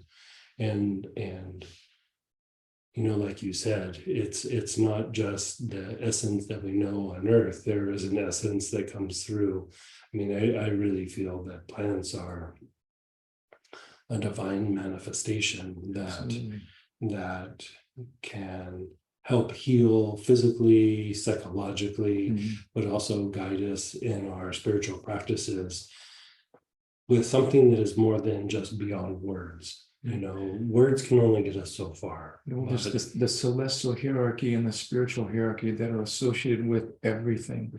I would contend that we may see different classes or new classes from Greg in the future based on elements that are within the degree lessons and the information that comes up and the response to that within the individual or within a group or within the Astarian group of, well, this brings up something that maybe elicits a sympathetic response or a parasympathetic response. Well, who's to say that, again, it's the hole in the ceiling. Greg may have other classes that may be inspired, or he may be intuitively hit to teach based on aspects within the degree lessons, because again, it's that eternal truth, right? It's an aspect of that eternal truth. Yeah, and Arlene Cheney has a section on essential oils, and I want to say the third degree. It's not The Bardo. the Bardo, yes, Bardo. that's right. There's stuff in the Bardo. Yes, I used a lot of that too. And there's a lot of teachings about how we are taking care of the physical body that we're living in. So it's all kind of in there. And I also think that it's important as we're looking at this Astarian experience, that again, we're not limited to just what's in the books, that there's this idea that we're open to what spirit is sharing with us in all these different ways and modalities and things like that. So I think that if this were an organization that was like, okay, we believe these four corners of this, I may not be as interested in it, because I want to be someone who explores I want to explore the outer reaches, like to be all You want to be inner Marco Polo. Yeah. Like, you want to be in the I want to be Star Trek, where no one has gone before. Yeah. I like it from the standpoint of, we try to measure things by, right? It's like, well, it's parenthetical. Well, this is what a star is. It's back to back. So it's infinite, absolutely infinite. Yeah. So it's just the vehicle through which a whole lot of peeling away of my smallness is coming through. And I just see myself expanding in every area of my life. So I'm really grateful for that. You should say now, make it. And Reverend Matt, you also had an idea for like a starting point for a start. Of course. It is wonderful to be here. Thank you so much. Stay, Matt. Hey. Namaste. Namaste. It's so wonderful to be here. Thank you, Reverend Tammy and Reverend Anthony and Reverend Greg. Thank you so much. And so, as a starting point for Astara, so some of my background is in yoga or Sanatana Dharma. And I was also born Jewish, and so there's a history of Kabbalah that runs through the blood, the teachings of the tree life. And I studied in China and India and Thailand in the East and a couple other countries, maybe a dozen other countries. And that's not unique. Like, this is true of all the reverends, and it's true of most of the congregation. And so, like Astarians, we have all had multiple paths.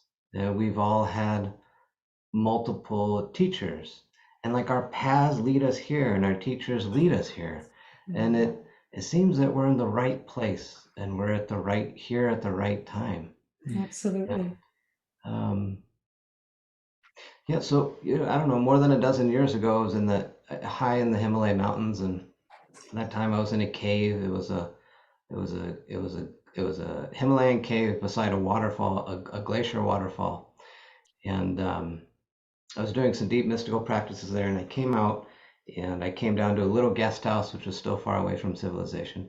And there was this old sage-like woman there, and everybody called her grandma. They called her grandma in like a dozen different languages, but everybody called her grandma. And she and I were talking and conversing, and she said to me that she was initiated by Astara many years ago. And when she said that, she was surrounded by this golden white essence, this light. And then it moved from her, and there was this form of Astara surrounded by this light, surrounded by this essence. And in that moment, there was this knowing that upon returning to the United States of America, that Astara would be there, and that this initiation would take place. And then shortly after, I forgot all about it, and as happens with those mystical experiences. And then later, I was in the United States, and then here's Astara, and many, many years later, I don't know, more than a dozen years later, more than that, here we all are from different paths and different religions, and we're finding these answers, and we're and learning how to bring in light and bring in essence. And so it's just wonderful. And so I'm just super grateful. Thank you so much. Thank you. It's beautiful. Thank you, Matt. Thanks for sharing. And they even added, and want to hear more from you guys, but they go, is it recommended to start at the beginning of the Book of Life lessons or just start anywhere? Is there a location where all the video lessons exist in order? So these are kind of logistical things for new people. Yeah, all the streaming sessions are on YouTube. We have a YouTube channel that, what is the YouTube channel? 1951. Astara in 1951. And I would start with the first degree lesson. Like there is a lot of information in that first degree. Like the first 2 degrees, even if you just studied those 2 for quite a while, a lot of jelly in those donuts. Yes, yes. Mhm. You know? Yeah. For me, I my copy of 1 and 2 are dog-eared and well-worn, and highlighted and notated, and yeah. 1. Yeah, 1. Yeah. 1. And then, go ahead, Edward.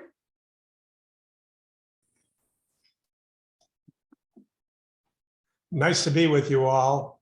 I'm sorry I didn't start at the beginning. I'm on the East Coast and my time schedule's different. Yeah. But I wanted to, maybe to you, Reverend Greg, is not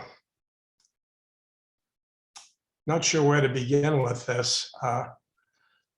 Something about looking back at my life is how I've been led to different things. And Astara came to me at an unexpected time. I was steeped into my traditional religion, which I revered and felt it was the original Christianity. And I was a Sunday school teacher.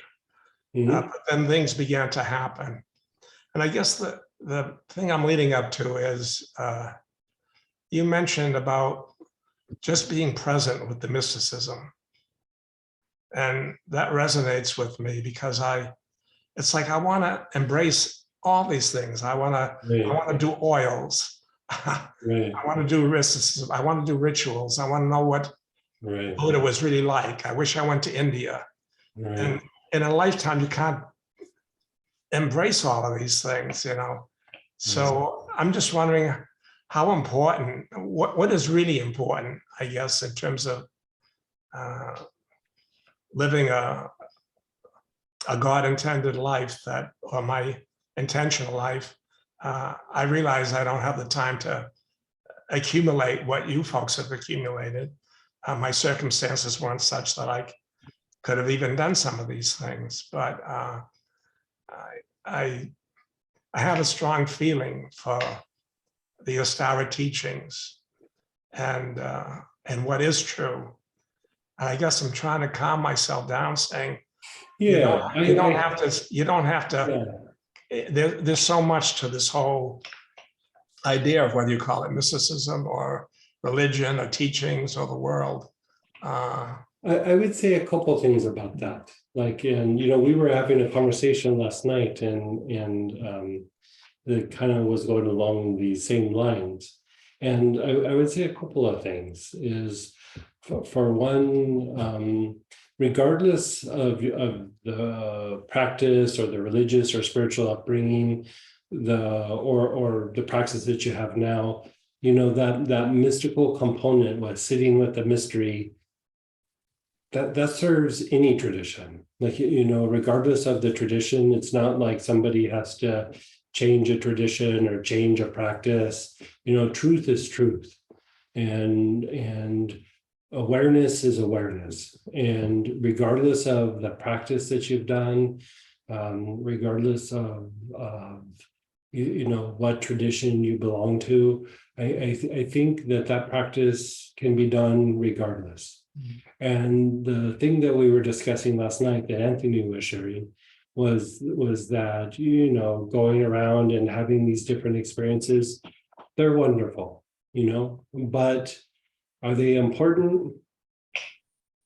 I think the thing is, with the mystical practice and doing some of these things, the important thing is to realize that the answers are within you, not in some place that you go or some practice that you do. And I'm kind of taking something from Anthony right here, but he was talking about the realization, and he has a much better story about it.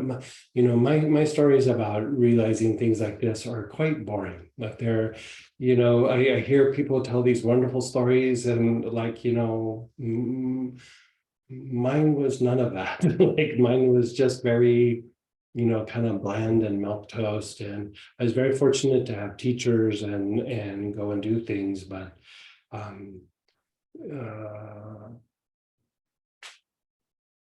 a lot of my experiences were more like in ceremony and just having realizations. And I think my mind works a lot like yours. Like, when I'd be doing meditation, I'd be going, but how do I expand more? How do I do this? How do I do that? And maybe you're not quite like that, but I look back on some of my early days in some of these spiritual practices, and looking back at it now, I was like, I was pretty neurotic. I was pretty, my mind was just out of control. Like, it was just all over the place. And I was looking for something, and for me to finally find that, like Anthony told this great story last night about like finding it. Mine wasn't a great story. Mine was literally, metaphorically, I hit my head against the wall and hit it against the wall and hit it against the wall and failed and failed and failed. And then all of a sudden I was just like, I'm tired. Ugh. I'm exhausted. I'm exhausting from doing all this. And I literally kind of just gave up. I mean, mine is not some like, I persevered, and no, I kind of gave up. And in that time of giving up is when it started to happen. It's when things started to flow. And I realized my biggest difficulty through most of my life was me. It wasn't the environment. It wasn't other people. It was just me and my mind, me and my perception of experiences. And I don't think everybody has that particular problem, but I did. I definitely did. And, you know, it's great if you can have some of these experiences, but I think the real thing that if you can pull out of any of this or all of this, or, you know, whatever you experience is, you're just trying to find that thing within you, that you go to a mystical place is awesome, but you can also do it from your couch. You know, you can also do it in doing a simple little class. You can also do it through some self-reflection. And you are always with you, like your inner self is always there. And really, regardless of where you at, to be able to tap into that. And I had this one teacher in my youth when I was still very, very neurotic. And, you know, he taught no technique. He was just like, this is just about realizing, it's just about waking up. And if somebody would ask him for a technique, he'd go, I don't do that. Like, I just don't do that. And there was one student who was just begging him, please, like, I'm trying to open my heart. And I think she said, I can open my heart sometimes, but if I could just go, like, she said something like, if I go to the wrong place, my heart's not open, but if I go to these beautiful places, my heart is open. And he goes, I have a place for you. And he took her to the DMV. I'm not joking. He took her to the DMV and he said, let's sit and practice and open your heart, right? Just open your heart. Look at everything going on in the DMV and open your heart. And at first she was like, and then at some point she started to calm down. And then she said, it happened. I opened my heart in this place that is the thing that we all dread to go do. And she goes, I sat in DMV and opened my heart. Yeah. And I think that is the goal, is open your heart in whatever those places. It's great when you go to a beautiful place, but I would say even better is the ability to open your heart at the DMV, at the grocery store when there's only one checker and 25 people in line, you know, when you know, traffic is hard and people are giving each other the bird, you know. I have this one experience where I was on a plane and it was late in the day, and I was flying out of Chicago to Southern California. And it was already pretty late in the day. And it was a very big plane, you know, because we're flying out of Chicago. And something had happened in LA where they basically had to delay the flight. And we were told that we're going to sit on the tarmac for probably 2 to 3 hours before the plane would leave. And, you know, it was probably already 8 or 9 o'clock at night. And let's just say everybody on the plane lost it. Like, the flight attendants were bouncing around. They were super upset. People were up out of the seats using a bunch of profanity. People were standing up and yelling. Like, everybody was pretty worked up. And I had been having this conversation with the guy next to me. And in the middle of, he was using swear words. He was using the F word, to be specific. He was like, F this, F that, this is effing BS. And, you know, he was just going off. And in the middle of that, he stops and he looks down at me, and I'm just sitting there being quiet. He goes, what do you do for a living? And I go, I teach meditation. He goes, wow, that really works. And then he went back to the profanity. And I was like, you know, that was quite the compliment, you know, because yes, it was upsetting, but I mean, it wasn't the end of the world. And I was just going to get to the hotel a little bit later than normal. Like, there was no reason to get all worked up. But it wasn't a DMV moment, you know, like that one lady. But like, in that time, I didn't get pulled into what everybody else was doing. And the beautiful places and the special places are awesome, you know, but they're also transient. They go away. But being able to sit at the DMV or on the plane where everybody's going bananas or whatever, that's something you can stick in your pocket and take with you. You know, the beautiful place, you have the memory, but can you really stick that in your pocket? You know what I mean? Sure. And I think what you're looking for is more of that thing that you can stick in your pocket rather than the beautiful places. I mean, the beautiful places are nice. Don't get me wrong. No, But I think you're looking for something to stick in your pocket, so to speak. yeah. Yes, thank you. Yeah. Greg is humble, by the way. I Oh, think I that, don't know no, you are from the standpoint of, the story that I was sharing. You mentioned something, and what flashed into my head was God placed our head on the top of the evolutionary spinal cord for a reason, right? Because this is where we have intuition and we have the ability to think, right, and to process ideas. And we may be, quote unquote, limited by a physicality that we live in a certain location, but our mind is not limited unless we allow it to be. And the short encapsulated version of what I was conveying in a story from an experience that I had had in India was I was literally in a street with downpouring rain, and it was a crazy, crazy experience. And I looked over to my left, and there was a gentleman lying in a barber chair, and his head was out, and he was just looking at me, and his covered in shaving cream. And silently, because of what I just experienced, I go, "What the hell do you want? Why are you looking at me?" And the instant intuitive hit that I got was, you don't have to travel anywhere to gather experience. And it hit me because I wanted to go all to these places all over the world to get the experience of being in Machu Picchu or this or that. And getting there is one thing, but you think about what you put yourself through in that process, right? And some could be almost life-threatening, and you get through that. And was the experience what you had envisioned in your mind about what the beauty was supposed to be? Well, beauty is an aspect, right, in the hands of the beholder.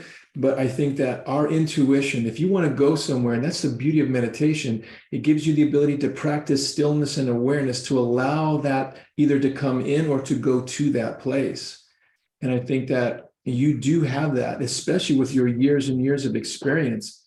Practice that, right? I remember reading in Charles Ledbetter, he was talking about people that when they go to a church, and what he saw from the standpoint of the downpouring of energy down, it was like this beautiful ball of light that came down, and it went out in concentric circles. Like if you were to drop a pebble into a pond and see those concentric circles go out in all different directions. And that was the spiritual energy that was going out in all those directions to spiritualize those people that were close enough to that institution.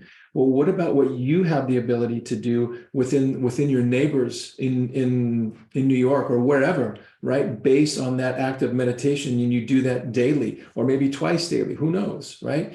And that you are influencing those people that you don't even know or you aren't aware of, and you're influencing them with your contact of spirituality to the higher beings and to God.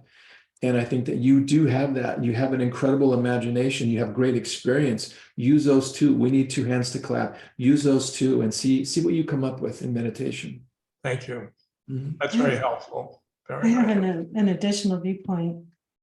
I haven't been to any of the spiritual sites that Arlene went to, where she went around the world and buried the crystals and all of that. And I would love to be, like you going to India, or Matt being I think you said he was in the Himalayan mountains. And wow, those are fantastic. Those are phenomenal experiences. I'd love to have those experiences. And I think about the experiences that Arlene had, that are in the book on the pyramids, and when she went to the pyramids and she had these different experiences and, going different places in the world. I would love to have that. So, and I feel that if I were to create an intention that, if that were to occur for me, that would occur effortlessly and perfectly, and that it would unfold in a really cool way.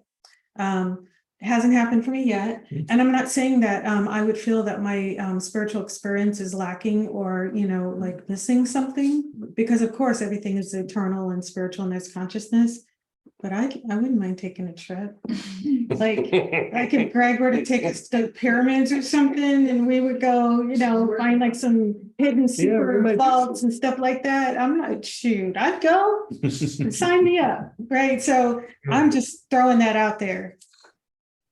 So there's an aspect of what Tibet, two sides, right? Yeah. You can put that out as a Kriya Shakti, as an act of manifestation. Right. And see what the universe provides, but don't get attached to the outcome or the lack thereof, because who knows how that may manifest. Right. I was gonna put together a trip. We were gonna go down to San Diego to the DMV. And If they have some hidden vault there, that's some like ley line special, like vault to the earth kind of thing, yeah. I heard the DMV in San Diego is especially harsh because there's so many people. No, there. you know what, I'm okay with my inner DMV, I'm also willing to travel. Well, Estara used to do a lot of wonderful trips. Right, I also saw the Egypt. pictures. So what if you could schedule something to a DMV that you think Yeah. easily accessible? I have to be busy that I'll day, sorry. consider it. Yeah. We probably will do some trip. We were actually pulling a trip together before the pandemic happened. And we were traveling to some different places. One of the first places we thought about doing is like a little kind of gathering up at just Mount Shasta, which would, Right. not even be going out of country. And it's a substantial thing for us with Astara. And it's one of kind of the spiritual sites here in the US. And according to a Sadhguru, there is a couple locations in the US where an archangel is like residing, and one of them was Shasta, Mount Shasta. And so, sometimes those places are nice and beautiful because of the history, because of the past, the devotion of the people, but there are also locations where you can literally go and be in the presence of something that's not in a physical form.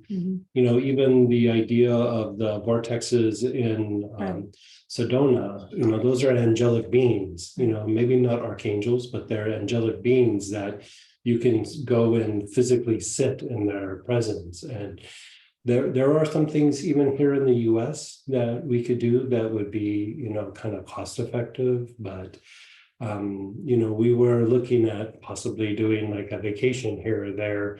That's like a spiritual vacation where we go and we do practices and see locations and really kind of soak in these different areas.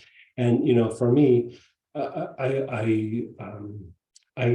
kind of do a version of it, but instead of doing it with locations, I do it with relics from different traditions. A lot of times the instruments you see that I have that I'm using are anywhere from usually about 3 to 1,000 years old. They came out of temples. And, I don't necessarily, I've never been to Tibet, I've never been to India, but I have tools that were from temples that went through several, in the same locations as several Dalai Lamas, and I can sit and do kind of that practice like we did yesterday, where you really are breathing it in and feeling that essence. And you could say that is kind of part of an alchemical practice, where it's not necessarily always about a place. It can also be about an item. And so we did make some of those available to Astara, because kind of my little side thing is I love relics from different traditions. Like I sometimes go to, like there's a church that is in Santa Fe, New Mexico, and nobody really pays that much attention to this one little quiet corner, and in there they have relics of small pieces of bone from St. Francis of Assisi, St. Augustine. They have a tiny piece of the cross. They have a tiny piece of Mary's veil. And it's just in this little box on the wall that you can get 2 inches from. And whenever people go there, nobody pays attention to this quiet little corner. And I'm like, I've traveled great distances just to go sit and stand in that, that little corner there. And, you know, there's something to be said to being in the presence of even some of these artifacts, you know, and the thing is you don't have to travel to do it. So it can look a lot of different ways, I guess is what I'm saying. Well, thank you all for sharing. And just earlier, one of the things Reverend Peggy said, you know, the Cheney's intent was to continue the Book of Life teachings. And thank you, that's what you guys are all doing. And Dr. Robert said, read from the beginning to the end and then start over and read it again. And then some of the members have read the Book of Life more than 10 times. And she even recommends the Ninth Degree, which seems is like the most important teachings are tied together with light and love and healing. And that just came out last year. And that was definitely a collaboration of all the years of the star. And we're gonna be doing maybe a little healing now. Okay. Sure, we can. Yeah, Do you want to lead that? yeah, we can. Yeah, yeah. Well, maybe we'll slide out and give him a little bit more. That's what I was And thinking, yeah. we'll do it, but we'll do it off camera Right, and right. let Anthony be the guiding Right on. component. That's exactly what I was thinking. Yeah. Mhm.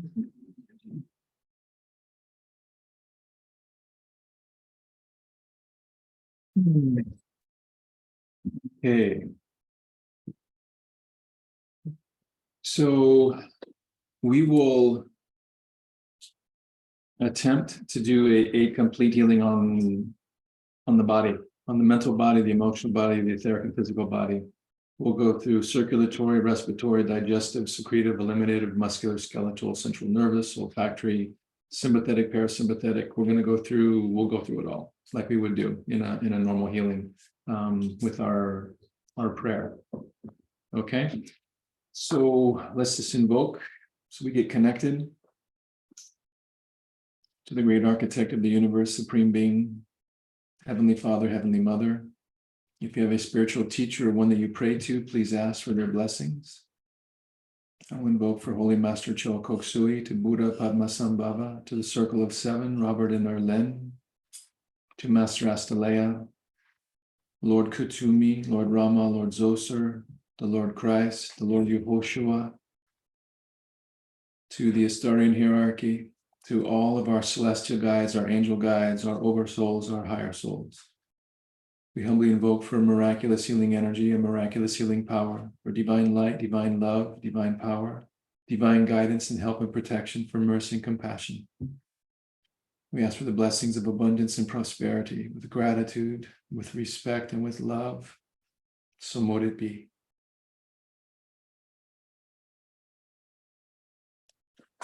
Just place the tip of the tongue on the roof of the mouth and just relax. Make sure your legs are not crossed, your arms are uncrossed. Just rest in a receptive pose. We release all unauthorized connections. We release all unauthorized connections from the front and from the back.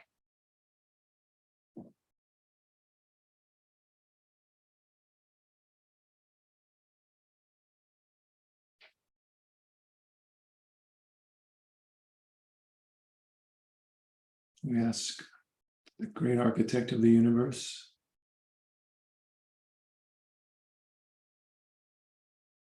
send your love, your divine love. Guide it, direct it. Step it down from Lord Kutumi, Lord Kutumi, Lord Kutumi. Step down the quality of life and energy from your plane to the mental plane of all on this call, to cleanse and purify the lower mental body and the higher mental body, and to align.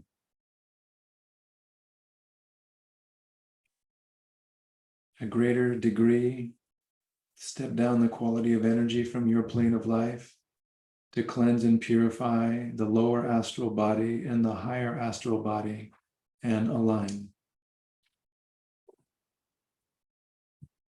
Greater and greater contact to cleanse and purify the etheric and physical bodies of all on this call. Cleanse and purify the crown, the forehead, the ajna, the back head, the eye minors, the temple minors, the back head minor. Cleanse and purify the frontal, temporal, occipital, parietal, cerebellum, cerebrum, dendate gyrus, Rodman's area 1, 2, 3, 4, medulla oblongata, pineal and pituitary. Cleanse and purify the mental permanent seed. Cleanse and purify the parathyroid, the thyroid, the thymus. Cleanse and purify the throat and the secondary throat. Cleanse and purify the front heart chakra and the back heart chakra, gently and lovingly. Cleanse and purify all bronchi, all alveoli, the lungs. Cleanse and purify the right, the middle, and the lower lobe of the right lung, the upper lobe and the lower lobe of the left lung. Completely cleanse and purifying all bronchi, all alveoli, all negative picture images in the blood. Cleanse and purify gently and lovingly the heart, the SA node, the AV node, the bundle of His Purkinje fibers, gently and lovingly cleanse and purify. Cleanse and purify gently and lovingly the right atrium, the left atrium, the right ventricle, the left ventricle, gently and lovingly. Tricuspid, mitral, pulmonary, aortic valves, gently and lovingly cleansed and purified. The heart and heart chakra are gently and lovingly cleansed and purified. The thymus is cleansed and purified. The lungs are cleansed and purified. The esophagus is cleansed and purified down to the fundus, the body, the pylorus. The stomach is cleansed and purified. Pyloric sphincter cleansed and purified. Duodenum cleansed and purified. Down to the jejunum cleansed and purified. Ileum cleansed and purified. Ileocecal, appendix, cecum, ascending, hepatic. Transverse, splenic, descending, sigmoid, rectum, anus release, cleanse and purified. Cleanse and purify the liver, all lobes of the liver, cleanse and purify. Cleanse and purify the emotional permanent seed. Cleanse and purify the pancreas. Cleanse and purify the spleen gently and lovingly.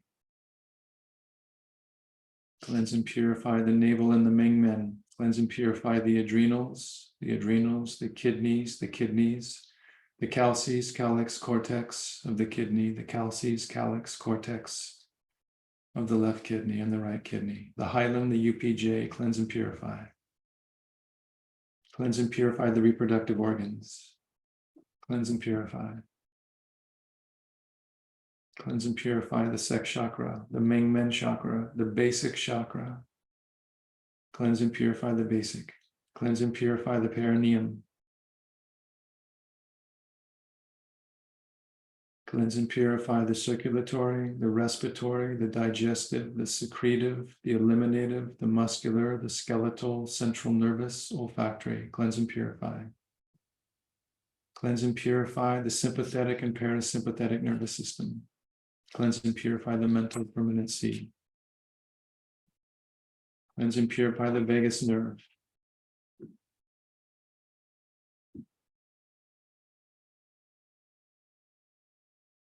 Cleanse and purify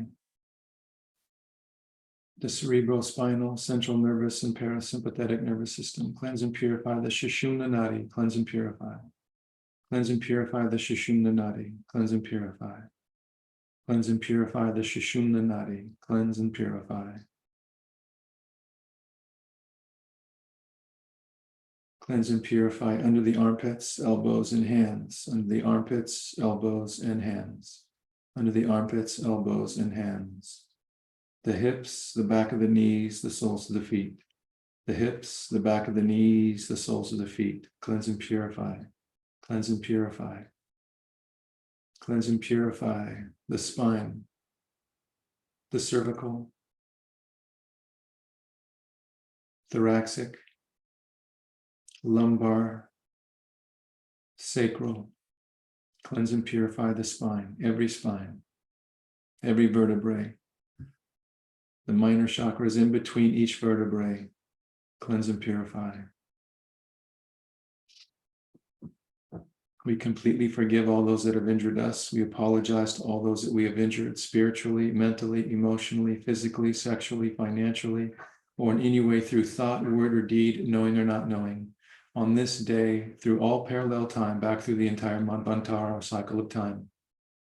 All of our relationships back through all time, through all of our lives, we completely forgive all those that have injured us. We apologize to all those that we have injured. And we apologize to ourselves for the times we've injured ourselves. All of our ancestors, all of their relationships back through all time, through all of our lives. We completely forgive all those that have injured us. We apologize to all those that we have injured, and we apologize to ourselves for the times we've injured ourselves. Spiritually, mentally, emotionally, physically, sexually, financially, or in any way through thought, word, or deed, knowing or not knowing. Release. Cut, cut, cut, cut, cut, cut. May all these events, all these souls, all these lives be free of their pain, free of their suffering, free of their sorrow, free of their past. This has been decreed in the name of Lord Kuthumi, so mote it be.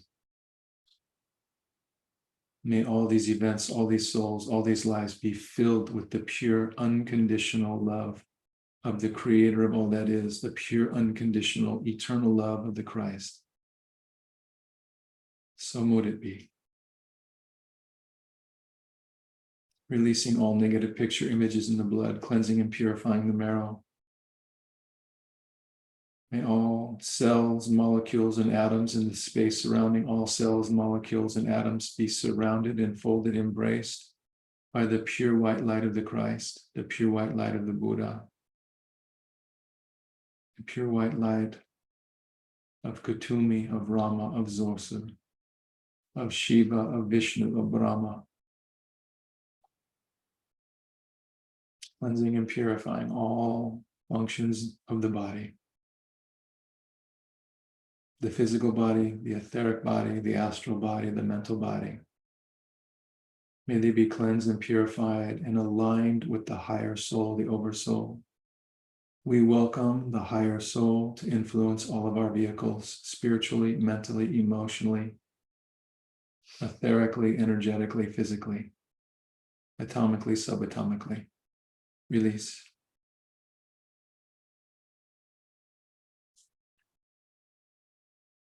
I am surrounded by the pure white light of the Christ, the pure white light of the Buddha.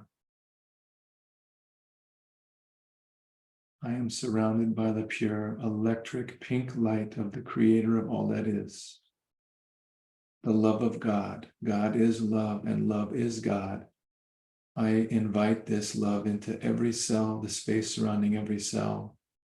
All cells, molecules, atoms, the space surrounding all cells, molecules, and atoms. My DNA is surrounded with eternal, unconditional love, cleansed and purified, aligned with the creator of all that is. So mote it be.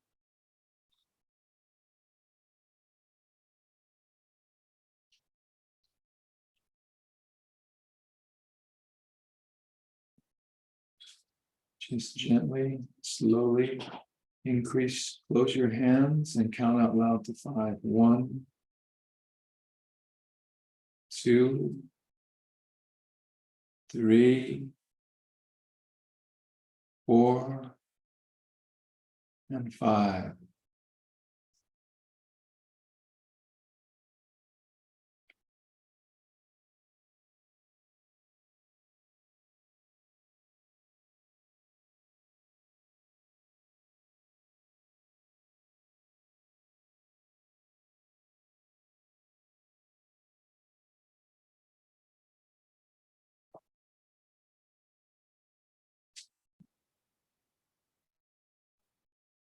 Be still.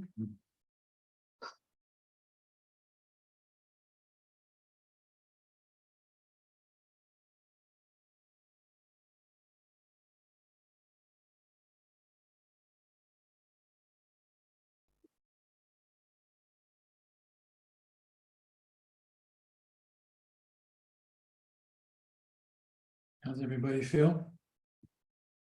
Peaceful? Yeah.